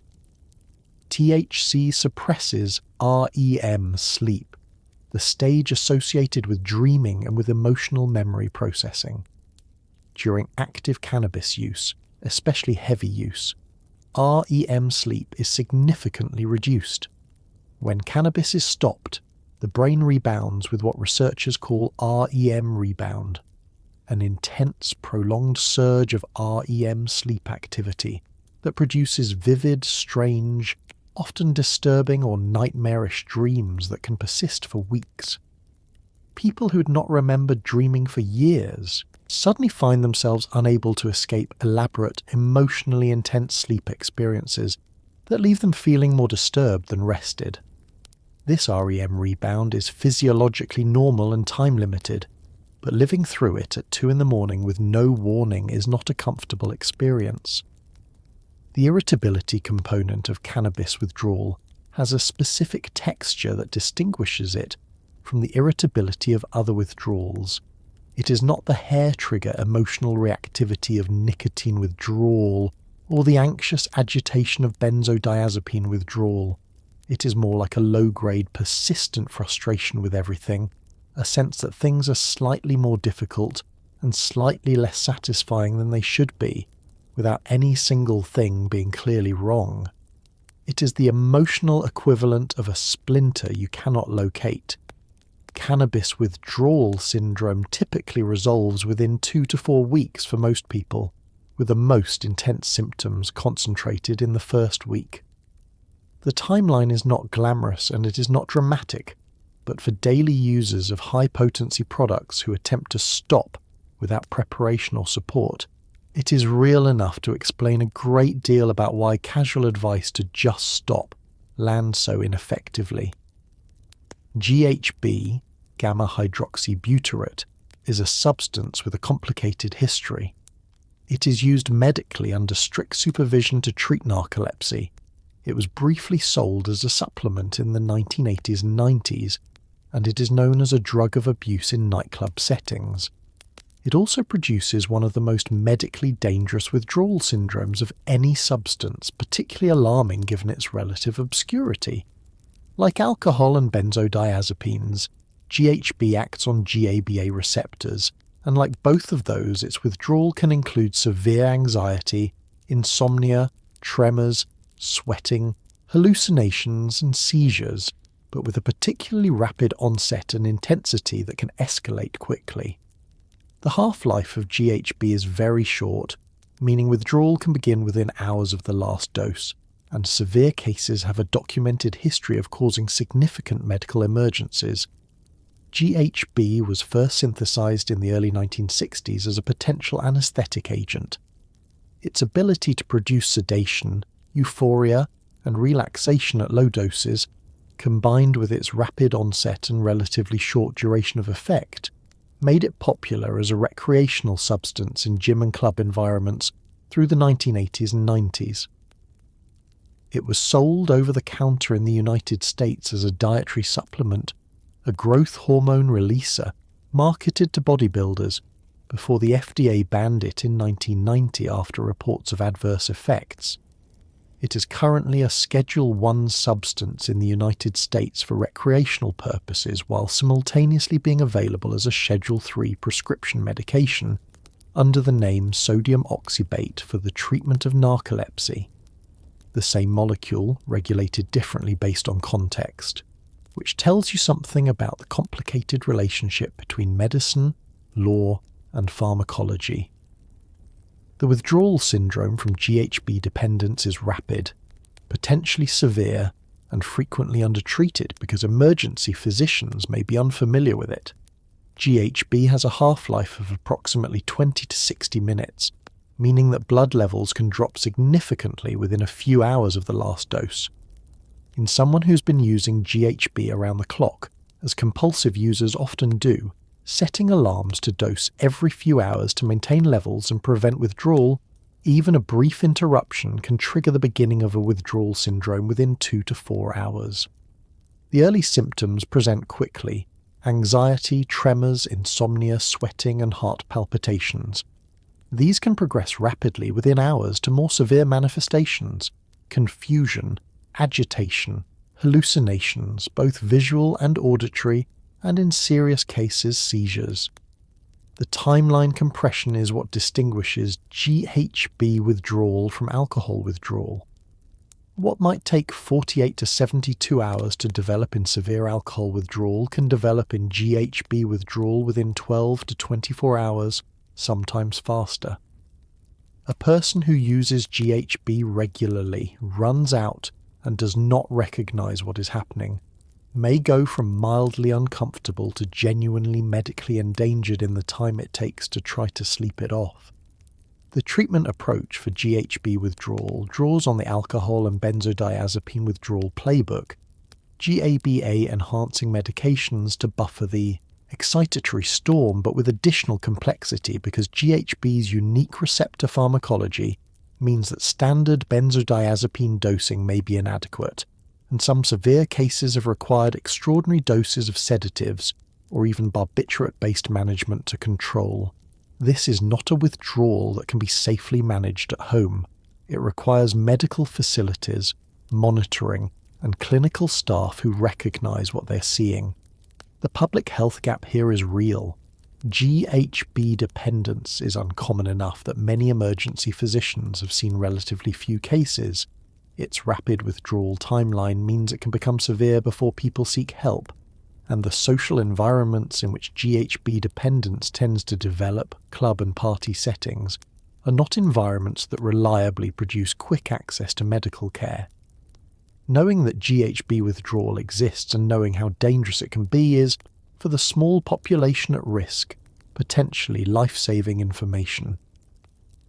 If we're ranking by sheer medical danger, by which withdrawal syndromes carry the highest risk of death if untreated, the top of the list looks the same every time: alcohol, benzodiazepines, and GHB.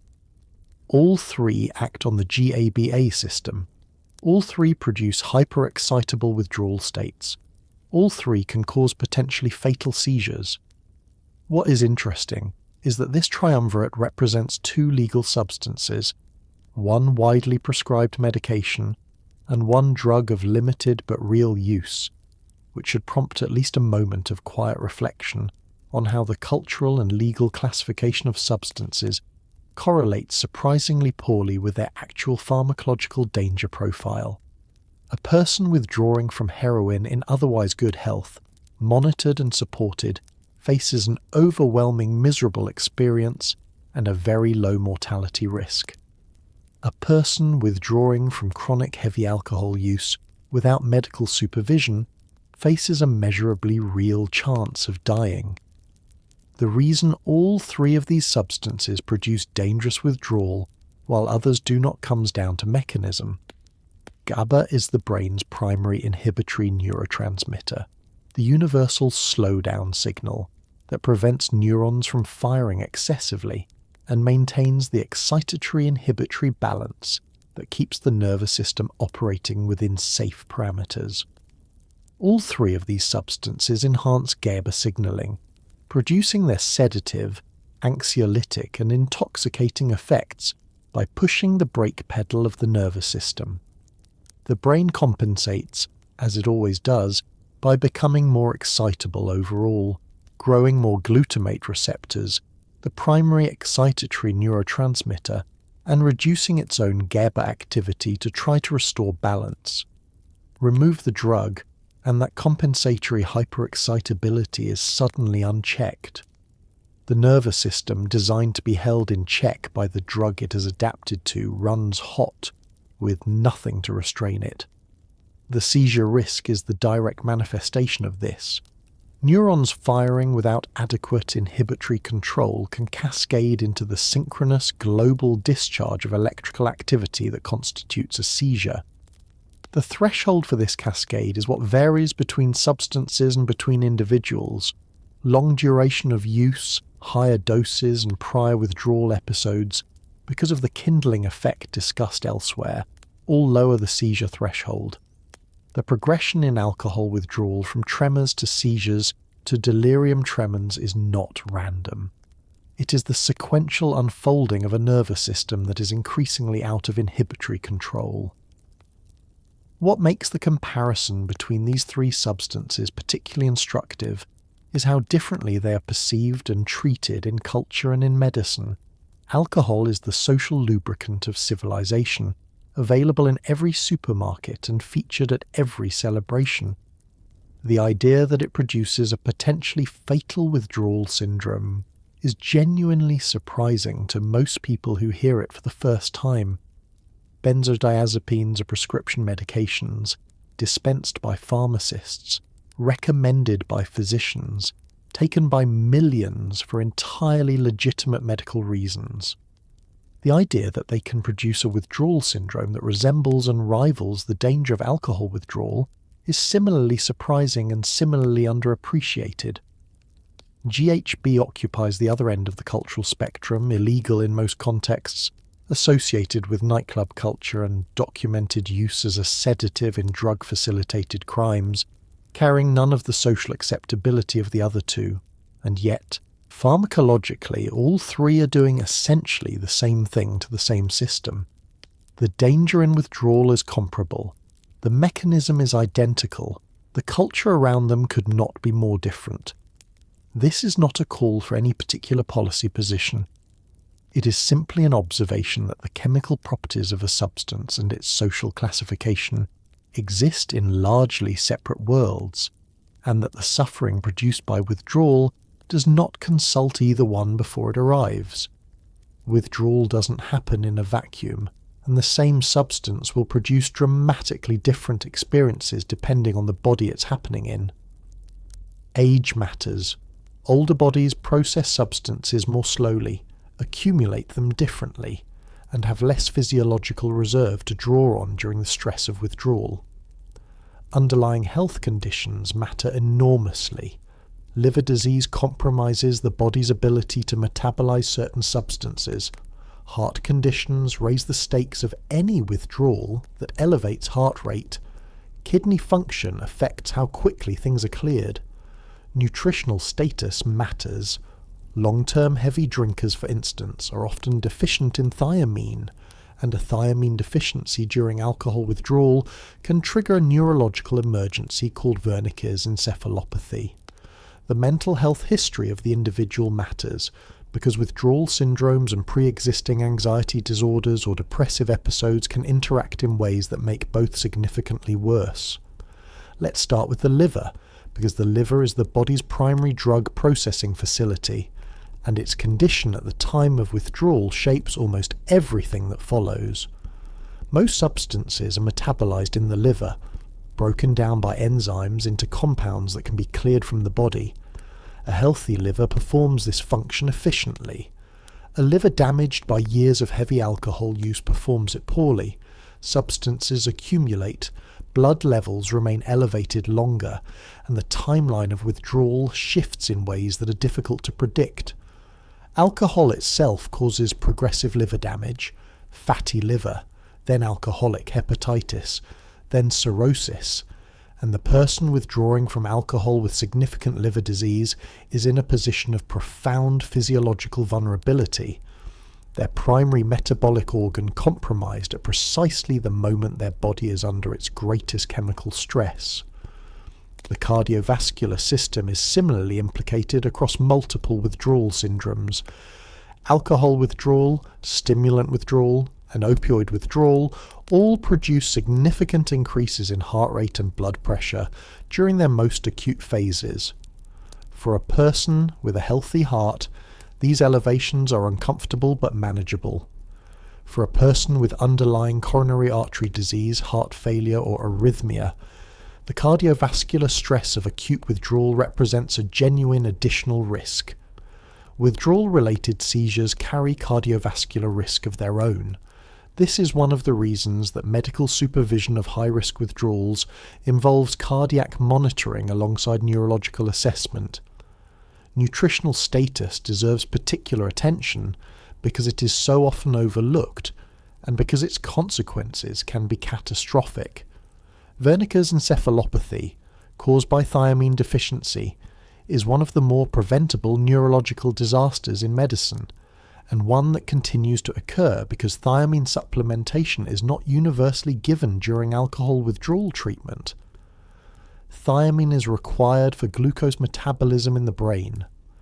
When the brain is under the extraordinary metabolic stress of alcohol withdrawal and thiamine is deficient, certain brain regions, particularly the mammillary bodies and the thalamus, can be damaged. The result is a triad of symptoms: confusion, abnormal eye movements, and problems with coordination and gait.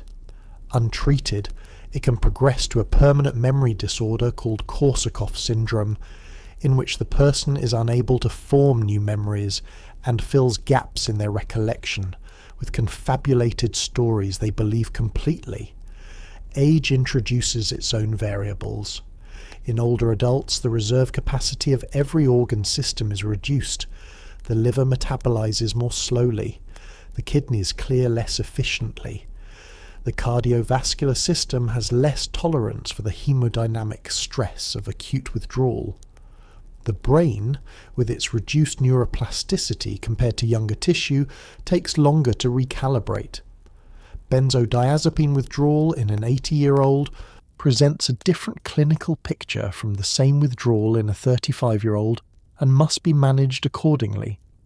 The pharmacological process is identical. The body navigating it is not.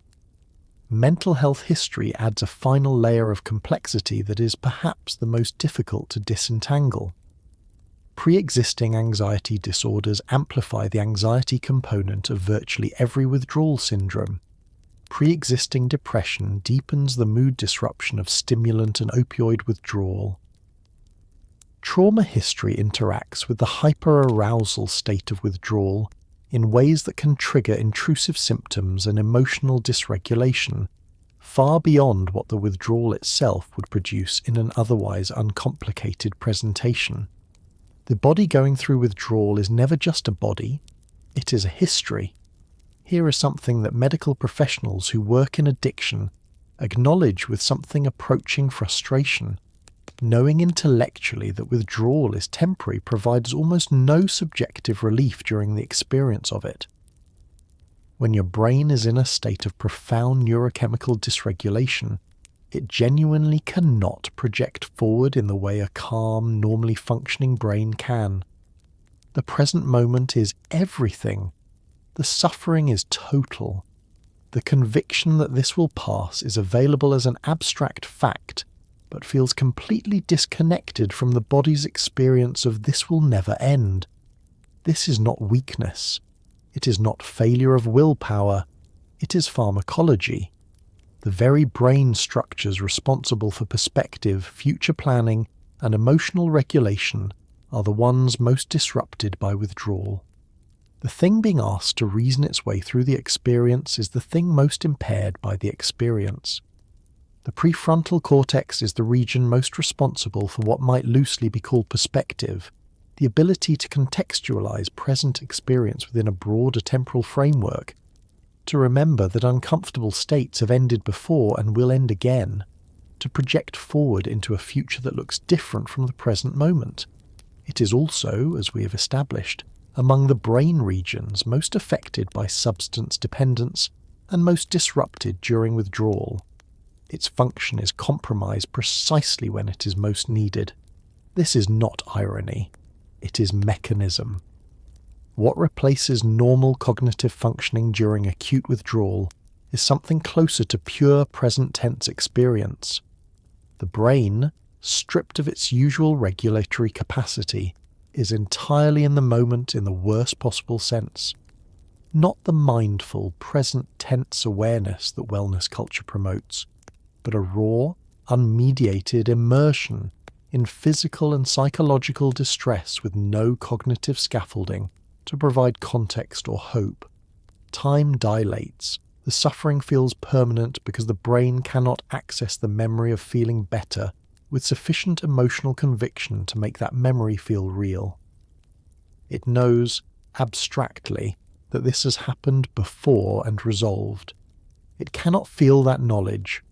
The phenomenon of craving during withdrawal has a psychological dimension that is separate from but intertwined with its neurochemical basis. Psychological research on craving consistently shows that it is not a steady state but a dynamic one.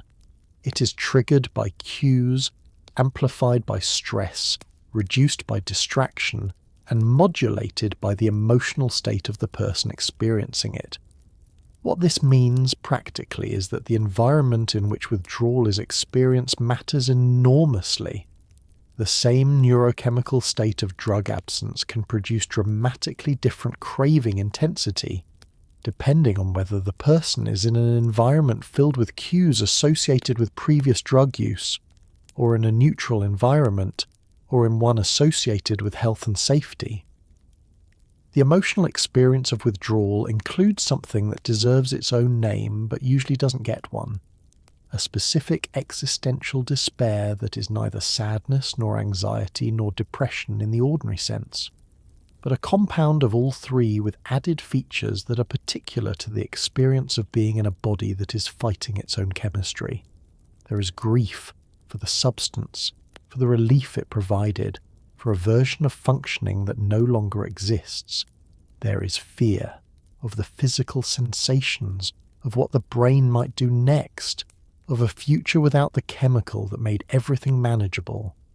And there is shame, the most useless and persistent of all withdrawal emotions, that serves no protective function and costs enormous psychological energy. The gap between I know this is temporary and I can feel that this is temporary is one of the cruelest features of withdrawal. It is also, importantly, the gap that psychological support, not just medical management, is designed to bridge. A person in withdrawal who has someone with them, who is reminded regularly that what they are experiencing is a known, documented, time-limited process, who is helped to narrate their experience in terms that locate it in a larger story with a resolution, is in a meaningfully better position than the same person alone with only the knowledge that it will eventually end. Knowing and feeling are different things. Withdrawal proves this with great thoroughness. The modern understanding of withdrawal has led to treatment approaches that, when accessible, genuinely transform the experience and reduce the mortality risk of the dangerous syndromes. For alcohol and benzodiazepine withdrawal, benzodiazepines paradoxically are used medically to buffer the hyperexcitable brain and prevent seizures, with dosage carefully managed and tapered. For opioid withdrawal, medications like methadone and buprenorphine stabilize the opioid receptors and allow tapering. For nicotine replacement and medications that modulate the reward pathway ease the psychological storm. The existence of these treatments has made survivable what once was not, and what continues to be difficult without them, which makes access to them a question not just of medicine, but of policy, economics, and whether society has decided that people in withdrawal deserve help. That is a longer conversation than a sleep script can hold, but it is the right question. The clinical management of alcohol withdrawal illustrates the elegance of using pharmacological mechanism to solve a pharmacological problem. The brain in alcohol withdrawal is hyperexcitable because its GABA system has been suppressed by alcohol and is now underperforming. Benzodiazepines enhance GABA activity. Administering them during alcohol withdrawal essentially does what alcohol was doing, but under controlled conditions, in doses that can be precisely managed and gradually reduced. The brain is given a substitute source of GABA support, while it slowly rebuilds its own capacity to provide that support. The seizures that would otherwise occur are prevented. The delirium tremens that would otherwise develop is averted or moderated. The person comes through the withdrawal process alive, and in significantly better condition than they would have without intervention. This is medicine working correctly. The management of opioid withdrawal has its own pharmacological logic. Methadone and buprenorphine are both opioid receptor agonists. They bind the same receptors that heroin, oxycodone and fentanyl bind. Administered in controlled doses, they stabilize the opioid system, preventing the acute withdrawal syndrome while the brain begins its long adjustment. Buprenorphine has a particular pharmacological advantage. It is a partial agonist, meaning it activates opioid receptors, but with a ceiling effect that limits its misuse potential and reduces the risk of respiratory depression.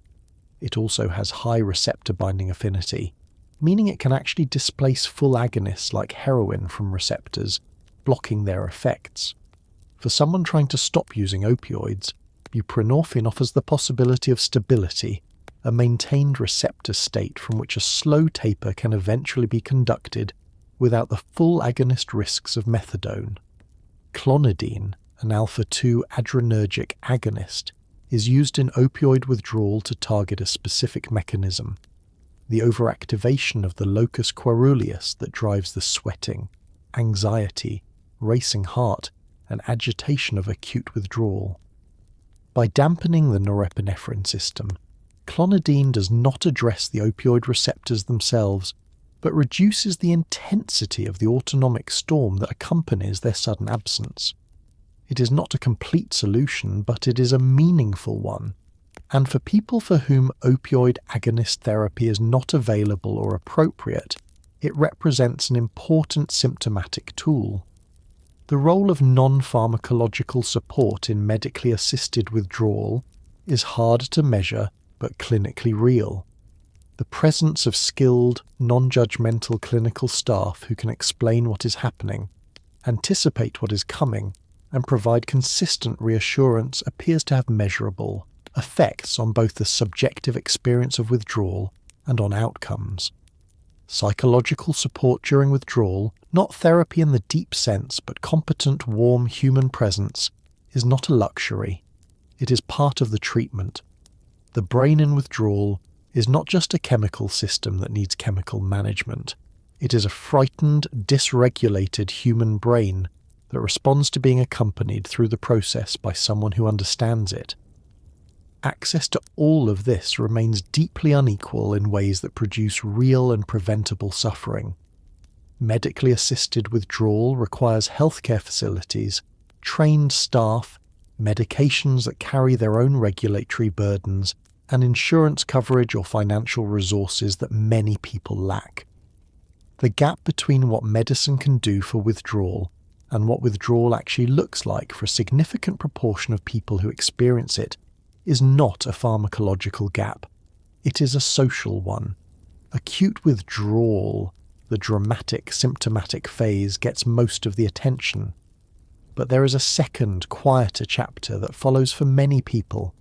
Post-acute withdrawal syndrome, or PAS, a prolonged period during which the brain continues its slow recalibration and produces a set of symptoms that are less dramatic but no less real.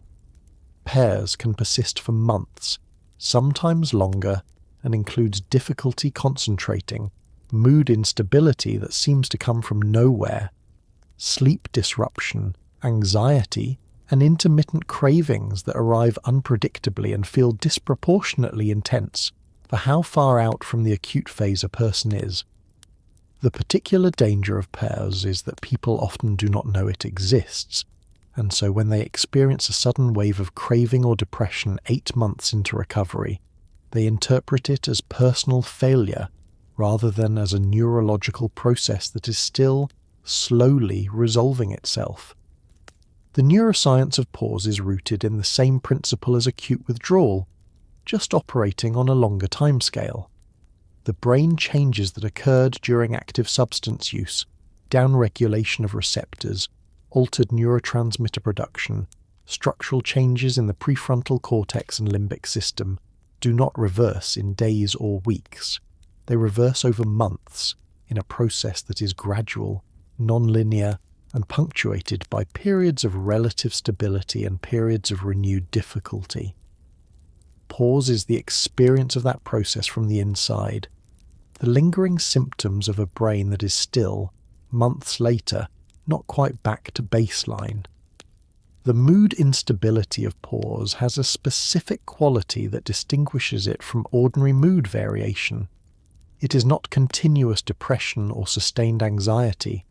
It comes in waves, periods of feeling genuinely well followed by sudden, unexpected crashes into low mood, irritability, or anxiety that can last hours or days before lifting. These waves do not correspond to obvious external triggers, at least not reliably. They appear to reflect the brain's ongoing uneven recalibration of the neurotransmitter systems disrupted by substance use. For a person in recovery who's doing everything right, attending support meetings, seeing a therapist, building healthy routines, These waves can feel devastating precisely because they seem to negate the effort. They do not negate the effort, they are independent of it. The cognitive symptoms of pause are among the more practically disruptive features of the syndrome. Difficulty concentrating, problems with short-term memory, slowed processing speed, and what people often describe as mental fog, a sense of thinking through gauze, can persist well into recovery and significantly affect daily functioning. Work performance may suffer. Academic performance may suffer. The person who was told that stopping drug use would allow them to get their life back together may find that their cognitive toolkit is not yet fully back online months after stopping. This is PAWS. It is neurological. It is not permanent, but it is real. Sleep disruption in PAWS is often the symptom most responsible for the cyclical quality of the syndrome. Poor sleep amplifies mood instability, impairs cognitive function, lowers stress tolerance, and increases craving intensity. All of the other POS symptoms worsen with sleep deprivation, which creates a feedback loop that can make certain periods of pause significantly more difficult than others. Addressing sleep specifically, whether through behavioral sleep interventions or appropriate medical support, tends to have positive effects on the overall trajectory of the pause experience. The intermittent cravings of pause deserve particular mention because they are so commonly misinterpreted. A craving that arrives 8 months into sobriety, seemingly without provocation, can be genuinely bewildering and frightening. The person may have believed they were past this. They may experience the craving as evidence that they will never be free of the substance's hold. This interpretation, while entirely understandable, is incorrect. Pause cravings are a known feature of the neurological recovery process. They diminish in frequency and intensity over time. They are not a sign of failure or of permanent damage. They are the brain's reward circuitry, still in the process of recalibration, briefly echoing its old patterns. Knowing this, and having been told to expect it, makes an enormous difference to the person on the receiving end of the wave. We have arrived at the question in the title, which is genuinely difficult to answer cleanly because worst depends on what you mean. If worst means most likely to kill you without treatment, the answer is alcohol withdrawal, specifically delirium tremens in severe cases, followed closely by benzodiazepine and GHB withdrawal. If worst means most physically agonizing, many would argue opioid withdrawal, particularly the bone-deep, all-encompassing physical misery of the acute phase. If worst means longest and most psychologically grinding, the answer might be methamphetamine withdrawal, with its months of neurological flatness and the slow, effortful reconstruction of a damaged reward system. And if worse means most underestimated and most likely to blindside someone who thought they were making a safe choice, benzo withdrawal from a prescribed medication taken as directed for what seemed like a reasonable amount of time might be the answer. The honest answer is that the worst withdrawal is probably the one you're going through, in your body without enough support.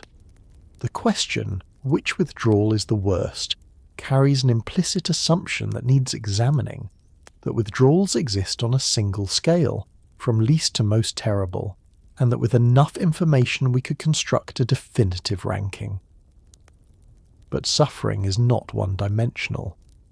The person curled in a hospital bed in the grip of opioid withdrawal, convinced they are dying and unable to find a position comfortable enough to breathe easily, is not having a less extreme experience than the person in benzodiazepine withdrawal quietly seizing.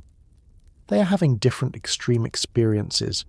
The metrics by which we might rank them, mortality risk, duration, subjective intensity, functional impairment, psychological damage, do not align into a single hierarchy. They produce different answers to the same question depending on which metric you privilege. What the question does reveal, usefully, is a great deal about cultural assumptions regarding substances and the people who use them. The substances associated with the most medically dangerous withdrawals, alcohol and prescribed benzodiazepines, are not the substances most associated in public consciousness with addiction and its consequences. The substances most associated in public consciousness with addiction, heroin, methamphetamine, crack cocaine, do not produce the most medically dangerous withdrawals. This mismatch between cultural narrative and pharmacological reality has consequences. It shapes which withdrawals get taken seriously. It shapes which people get offered medical supervision and which get told they can handle it at home. It shapes the distribution of sympathy. There is also something worth noting about the question's framing. Asking which withdrawal is worst implies a competition among bad things for the title of worst bad thing, which is a deeply human impulse but not a particularly useful one when the goal is understanding or helping. The opioid user in agony and the benzodiazepine user at seizure risk, and the methamphetamine user in months of grey flatness, are not competing. They are all people whose brains have been reorganized by chemistry and are now paying the price of reorganizing back. The currency they're paying in is suffering, and the denominations differ, but the transaction is the same. The most honest answer to the question is also the most useful one. The worst withdrawal is the one that is untreated. The worst withdrawal is the one happening in isolation, without medical support, without psychological accompaniment, without the knowledge that it is a known process with a known resolution. The mortality risk of delirium tremens drops dramatically with appropriate medical management. The agony of opioid withdrawal is substantially reduced by medications that exist and work. The grinding darkness of methamphetamine withdrawal is more navigable with clinical support, proper sleep, nutrition, and human connection. The worst version of every withdrawal on this list is the unsupported version, which means the most useful question is not which withdrawal is worst, but how we ensure that nobody goes through any of them alone. Here is a piece of neuroscience that deserves to be far more widely known, because it changes the entire frame around repeated cycles of use and withdrawal, and it is called the kindling effect. The term comes from the observation that, in alcohol withdrawal specifically, each successive withdrawal episode tends to be more severe than the previous one. Lower seizure thresholds, more intense symptoms, greater neurological disruption, even if the amount being consumed has stayed the same or even decreased. The brain, it turns out, has a memory for withdrawal. Each time it goes through the hyperexcitable state, the neural pathways responsible for generating that state become more sensitized, more easily triggered, more efficient at producing misery. It is the exact opposite of what most people assume. Most people believe the body gets better at handling things with practice. In withdrawal, the body gets worse. The first withdrawal from alcohol may be uncomfortable but manageable. The fifth or sixth in someone who has repeatedly stopped and restarted drinking over years may be medically catastrophic in ways that seem completely disproportionate to the current level of use. This is not bad luck. It is neurology, with a long memory. The term kindling itself comes from neurological research into seizure disorders. Scientists observed that repeated subthreshold electrical stimulation of certain brain regions, stimulation that initially produced no seizure, eventually began producing seizures, with lower and lower levels of stimulation required to trigger them as the stimulations accumulated. The brain had learned to seize more efficiently. The neural circuits involved had been repeatedly activated in a way that made them progressively more sensitive to activation. The same principle, it turned out, applied to the excitatory storm of alcohol withdrawal.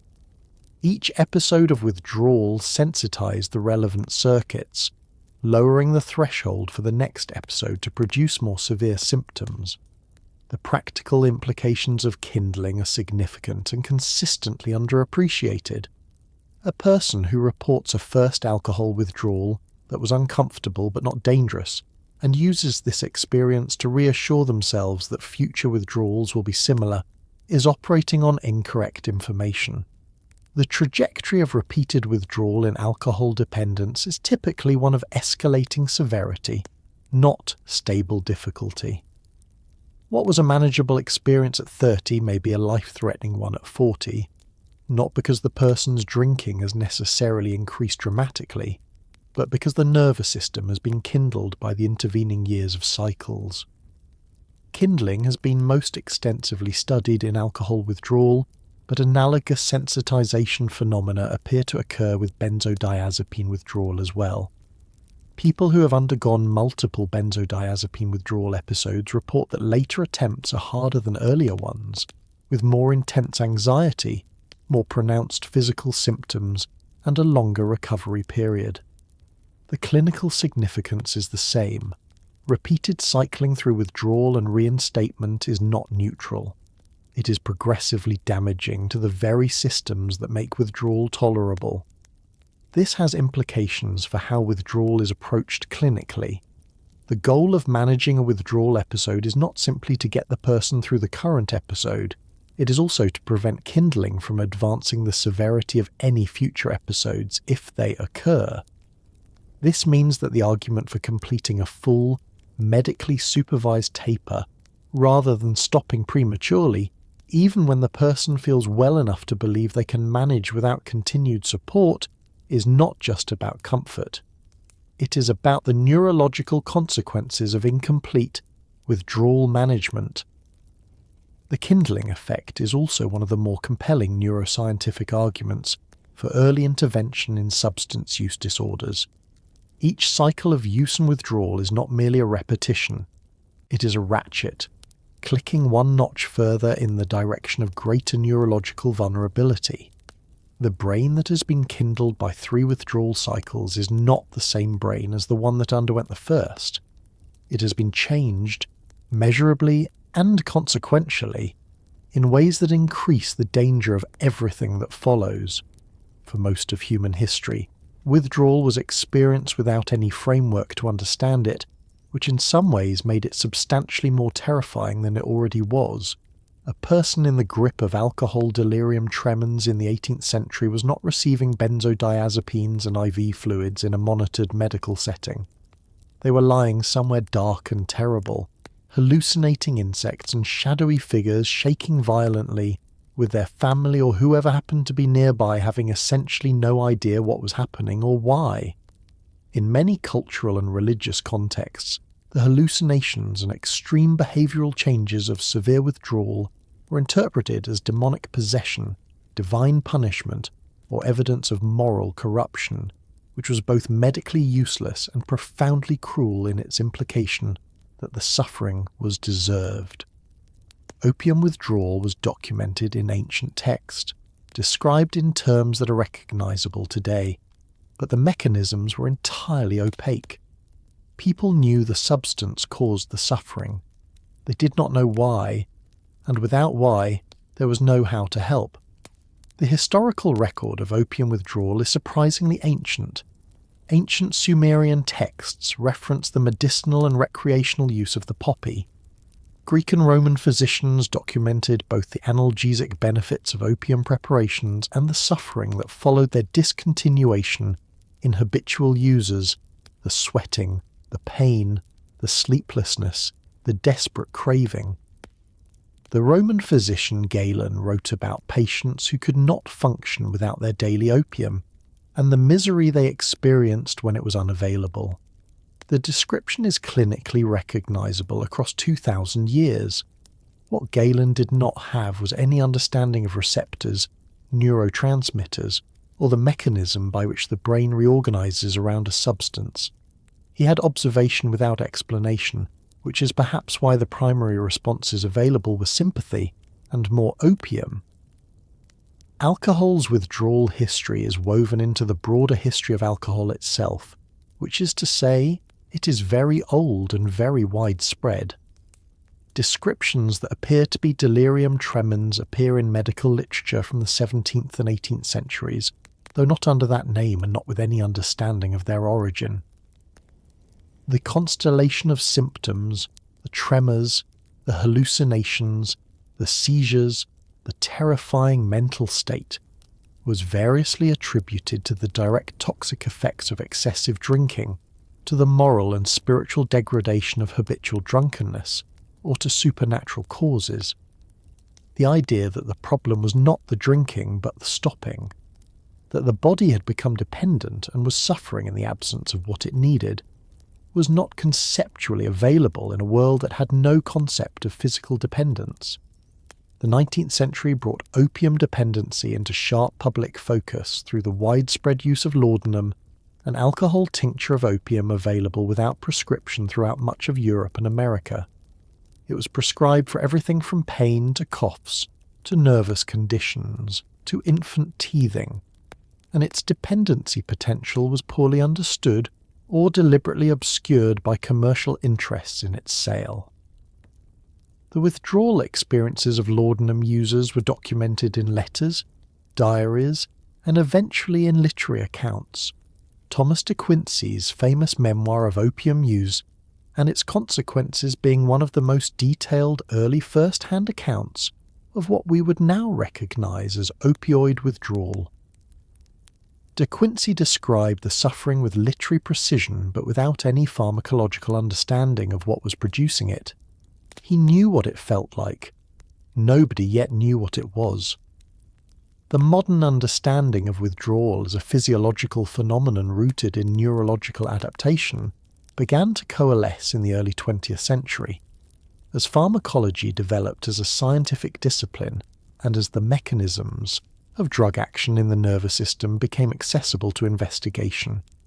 It was not until the mid-20th century, however, that the concept of physical dependence as distinct from moral weakness or psychiatric illness became sufficiently established in medicine to meaningfully change how withdrawal was treated. The history of withdrawal is, in no small part, the history of medicine slowly accepting that the body can be changed by chemistry, and that those changes deserve treatment rather than judgment. The brain's capacity for dependence is not limited to substances we culturally recognise as drugs, and this is where withdrawal gets philosophically interesting. Behavioural addictions, gambling, certain compulsive behaviours can produce withdrawal-like states that include irritability, restlessness, anxiety, and difficulty concentrating when the behaviour is stopped, because the dopaminergic reward pathways involved are the same ones that substances hijack. The debate about how far this category extends is genuinely unresolved, but there is real and growing research into withdrawal-like phenomena associated with ultra-processed food, with excessive social media use, and with certain patterns of intense exercise. These are not equivalent in severity to opioid or alcohol withdrawal. The comparison would be absurd, but the underlying principle that the brain recalibrates around repeated strong stimulation of its reward systems does not seem to care whether the stimulus is a pill or a screen. The brain's efficiency is, once again, the problem. Gambling disorder is the behavioural addiction with the most established neurobiological research base and the strongest evidence for withdrawal-like states upon cessation. Brain imaging studies of problem gamblers show reward system activation patterns during gambling that closely resemble those produced by substance intoxication. Large dopamine releases in the mesolimbic pathway, conditioned anticipatory responses to gambling-related cues, and a dysphoric state during periods of abstinence from gambling that motivates return to the behaviour. The DSM-5 classification of gambling disorder as an addictive disorder, alongside substance use disorders, reflects this evidence base. When people with severe gambling disorder stop gambling, the restlessness, irritability, difficulty concentrating, and intense preoccupation with gambling that follows has a pharmacological flavour, even though no molecule has been introduced. The question of social media and screen-based withdrawal is considerably more contested, and the contestation is appropriate. The evidence base is younger, The population studied are more heterogeneous, and the behaviours involved are far more varied than a single chemical entity. But the concern is not invented. Social media platforms are designed with considerable sophistication and significant financial investment to exploit the same reward circuit mechanisms that substances exploit. Variable ratio reinforcement, the most powerful reinforcement schedule known to behavioral psychology, the same one that makes slot machines so effective, is the operating principle of the notification system, the infinite scroll, the unpredictable appearance of social validation in the form of likes and comments. The dopamine system learns to anticipate these rewards and primes itself for them, and when the device is removed, or when social media use is abruptly stopped in a heavy user, the resulting restlessness, agitation, difficulty concentrating, and compulsive checking behaviour has features that parallel, at a significantly lower intensity, the early stages of more conventional withdrawal. Exercise dependence represents a different and particularly interesting case, because the behaviour involved is not intrinsically harmful, and is, in moderate amounts, actively beneficial. But for a subset of people who exercise compulsively, driven not by enjoyment or health goals, but by an irresistible need to exercise and a dysphoric, anxious state when unable to, the cessation of exercise produces genuine withdrawal-like symptoms. Irritability, anxiety, restlessness, sleep disturbance, and a focused preoccupation with exercise are reliably reported. The mechanism appears to involve both the endorphin system. Exercise produces endorphin release that activates opioid receptors, providing genuine pharmacological reinforcement, and the dopaminergic reward system, the brain that has organized its reward circuitry around daily high-intensity exercise misses that input when it disappears. None of this flattens the distinction between these behavioral withdrawal states and the clinical emergencies that can accompany substance withdrawal. A person who cannot check Instagram for a week is not in the same situation as a person withdrawing from alcohol. The comparison is not the point. The point is that the brain's dependency mechanism is a general feature of its architecture, not a response reserved for specific chemical classes. Understanding this helps explain a great deal about human behavior that otherwise seems puzzling, and suggests that the line between substance addiction and behavioral compulsion is drawn less by fundamentally different mechanisms than by differences in the intensity of the pharmacological stimulus involved. Relapse during withdrawal is one of the most misunderstood phenomena in addiction medicine, and the dominant cultural narrative around it, that it represents weakness, failure of character, or insufficient motivation, is not only wrong but actively harmful in ways that cost lives. Here is what is actually happening neurologically. During acute withdrawal, the brain's reward system is in its most depleted state. The craving signal being generated is not a preference or a desire in the ordinary sense. It is a neurological alarm, a survival-level distress signal from a system that has been trained to treat the substance as essential. The prefrontal cortex, responsible for long-term reasoning and impulse regulation, is among the brain regions most compromised during this period. The system you would normally rely on to override the craving is the system least available to you. Relapse during withdrawal is often less a choice than a collision between an overwhelmed brain and an inadequately supported person, which is precisely why access to structured medical and psychological support during withdrawal matters as much as it does. The neurological state of acute withdrawal is, in a very specific sense, designed to produce relapse. This is not a metaphor. The brain's adaptation to a substance is fundamentally a survival adaptation. The brain has classified the substance as necessary for functioning and has organized its motivational architecture accordingly. When the substance is absent, the brain does what it does when any survival necessity is absent. It generates increasingly insistent and distressing signals designed to motivate behavior that will restore the missing element.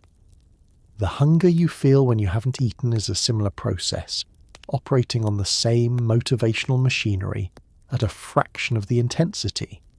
Withdrawal is hunger for the substance, generated by a brain that has been convinced the substance is food. The impairment of prefrontal function during withdrawal means that the cognitive resources available to resist these signals are reduced at the precise moment the signals are at their most powerful. Research using cognitive tasks administered during acute withdrawal consistently shows impaired performance on tests of impulse control, decision-making under uncertainty, and executive function. The person in withdrawal is not just motivated to use, they are also temporarily less cognitively equipped to resist that motivation. This is not an excuse. It is a description of conditions under which expecting purely volitional resistance to be sufficient is neurologically unrealistic. Environmental factors interact with the neurological state in ways that are measurable and predictive. The presence of substance-related cues, people, places, object, smells, sounds associated with previous use activates conditioned dopamine responses that intensify craving dramatically above the baseline level of withdrawal craving. This is classical conditioning operating on the reward system. The environmental trigger is not just a reminder of the substance. It is a direct pharmacological stimulus that produces a neurochemical state very similar to the one produced by the substance itself, minus the actual drug. Navigating withdrawal in an environment full of these cues is substantially harder than navigating it in a cue-free environment, and for many people in real-world circumstances, a cue-free environment is simply not available. The harm of the moral framing of relapse, beyond its factual incorrectness, lies in what it does to the person who relapses. Shame, which is the dominant, emotional response to perceived moral failure, is one of the most powerful triggers for renewed substance use. It is the emotional state most associated with craving in clinical research. A person who relapses and interprets that relapse as evidence of their fundamental inadequacy is in a significantly worse position to attempt abstinence again than a person who understands what happened neurologically and approaches it as information about what additional support or environmental modification is needed. The moral narrative does not protect against relapse. It amplifies the conditions that produce it. And here, at the end of a long tour through the many ways the brain can make leaving a substance feel impossible, it seems right to spend some time on the other side of that experience, because the brain that is so efficient at building dependence is also, remarkably, capable of rebuilding. Neuroplasticity, the brain's ability to reorganize itself, does not switch off when someone becomes dependent on a substance. It continues. The dopaminergic pathways damaged by methamphetamine do recover, slowly, over months and years. The GABA system recalibrates after alcohol and benzodiazepine withdrawal. The opioid receptors regain sensitivity to natural endorphins.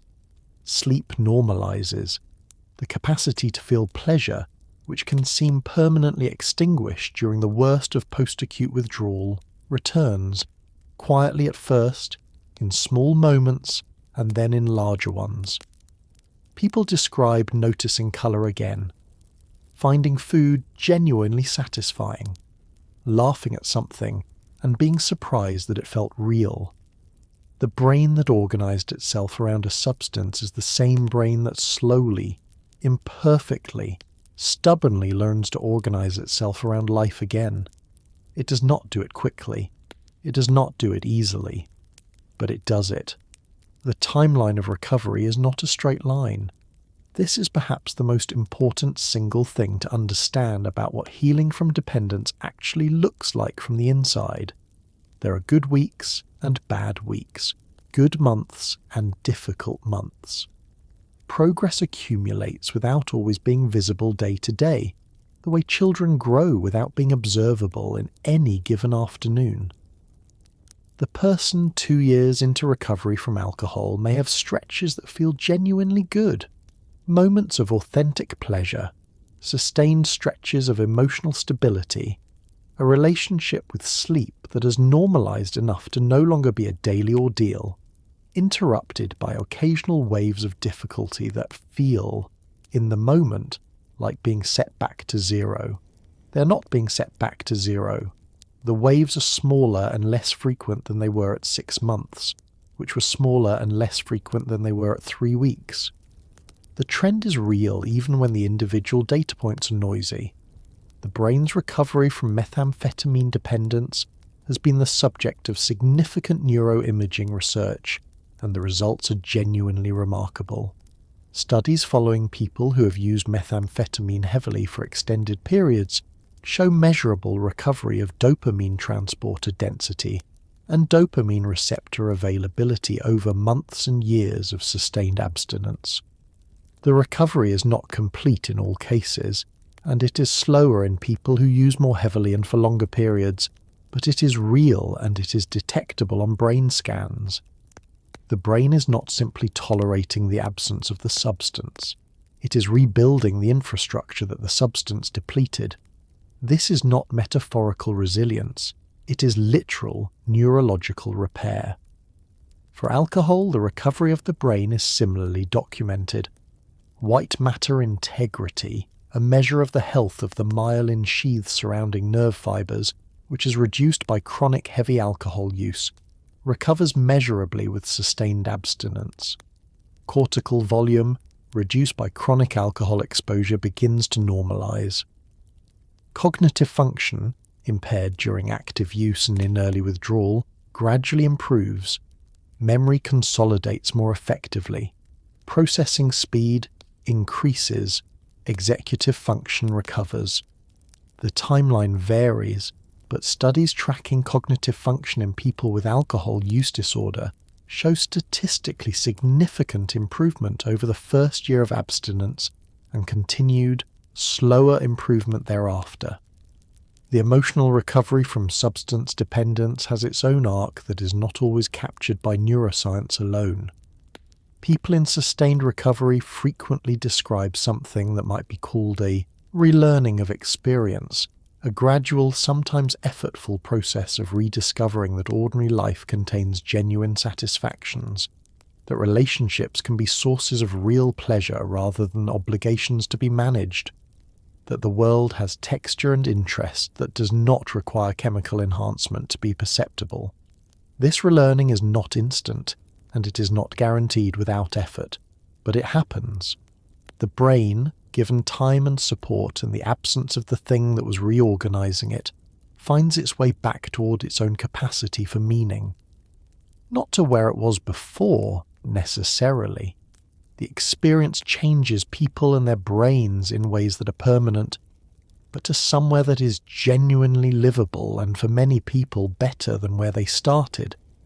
And so here we are, at the end of a long, strange, deeply chemical night. You have travelled through the nervous system at its most desperate and its most resilient. You have seen what happens when the brain, that extraordinary and occasionally catastrophic organ, organizes itself so completely around something that its absence becomes an emergency.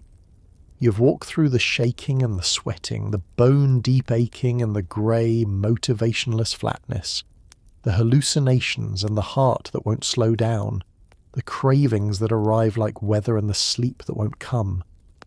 You have seen the brain at its most efficient and its most cruel, doing exactly what it was built to do, adapting, recalibrating, optimizing and producing suffering as a side effect of its own competence. But you have also seen the other side, the dopamine pathways that rebuild, the GABA system that finds its equilibrium again, the sleep that normalizes week by quiet week. The moment, unremarkable to everyone else and enormous to the person experiencing it, when food tastes good again, when a joke lands and the laughter is real, when colour comes back, The people who went through these experiences, who went through them without the medical understanding we now have, without the medications that now exist, sometimes without anyone beside them who understood what was happening, did not do so because they were weak, or broken, or morally compromised. They did so because the brain is very good at needing things, and very bad at letting go of them gracefully, and being human inside that process is one of the harder things a person can be asked to do. So tonight, as you sink into the softness of wherever you are lying, your clean sheets, your quiet room, your nervous system humming along in its ordinary untroubled way, maybe spare a quiet thought for every person who has ever had to fight their own brain chemistry to find their way back to something like peace. They earned it. Every single one of them earned it. And you, here, warm and still and drifting towards sleep, you are proof that the brain, left to its own remarkable devices and given enough time and enough gentleness, finds its way back to rest. So let rest now. You're safe. You're warm. The chemistry's quiet. Good night.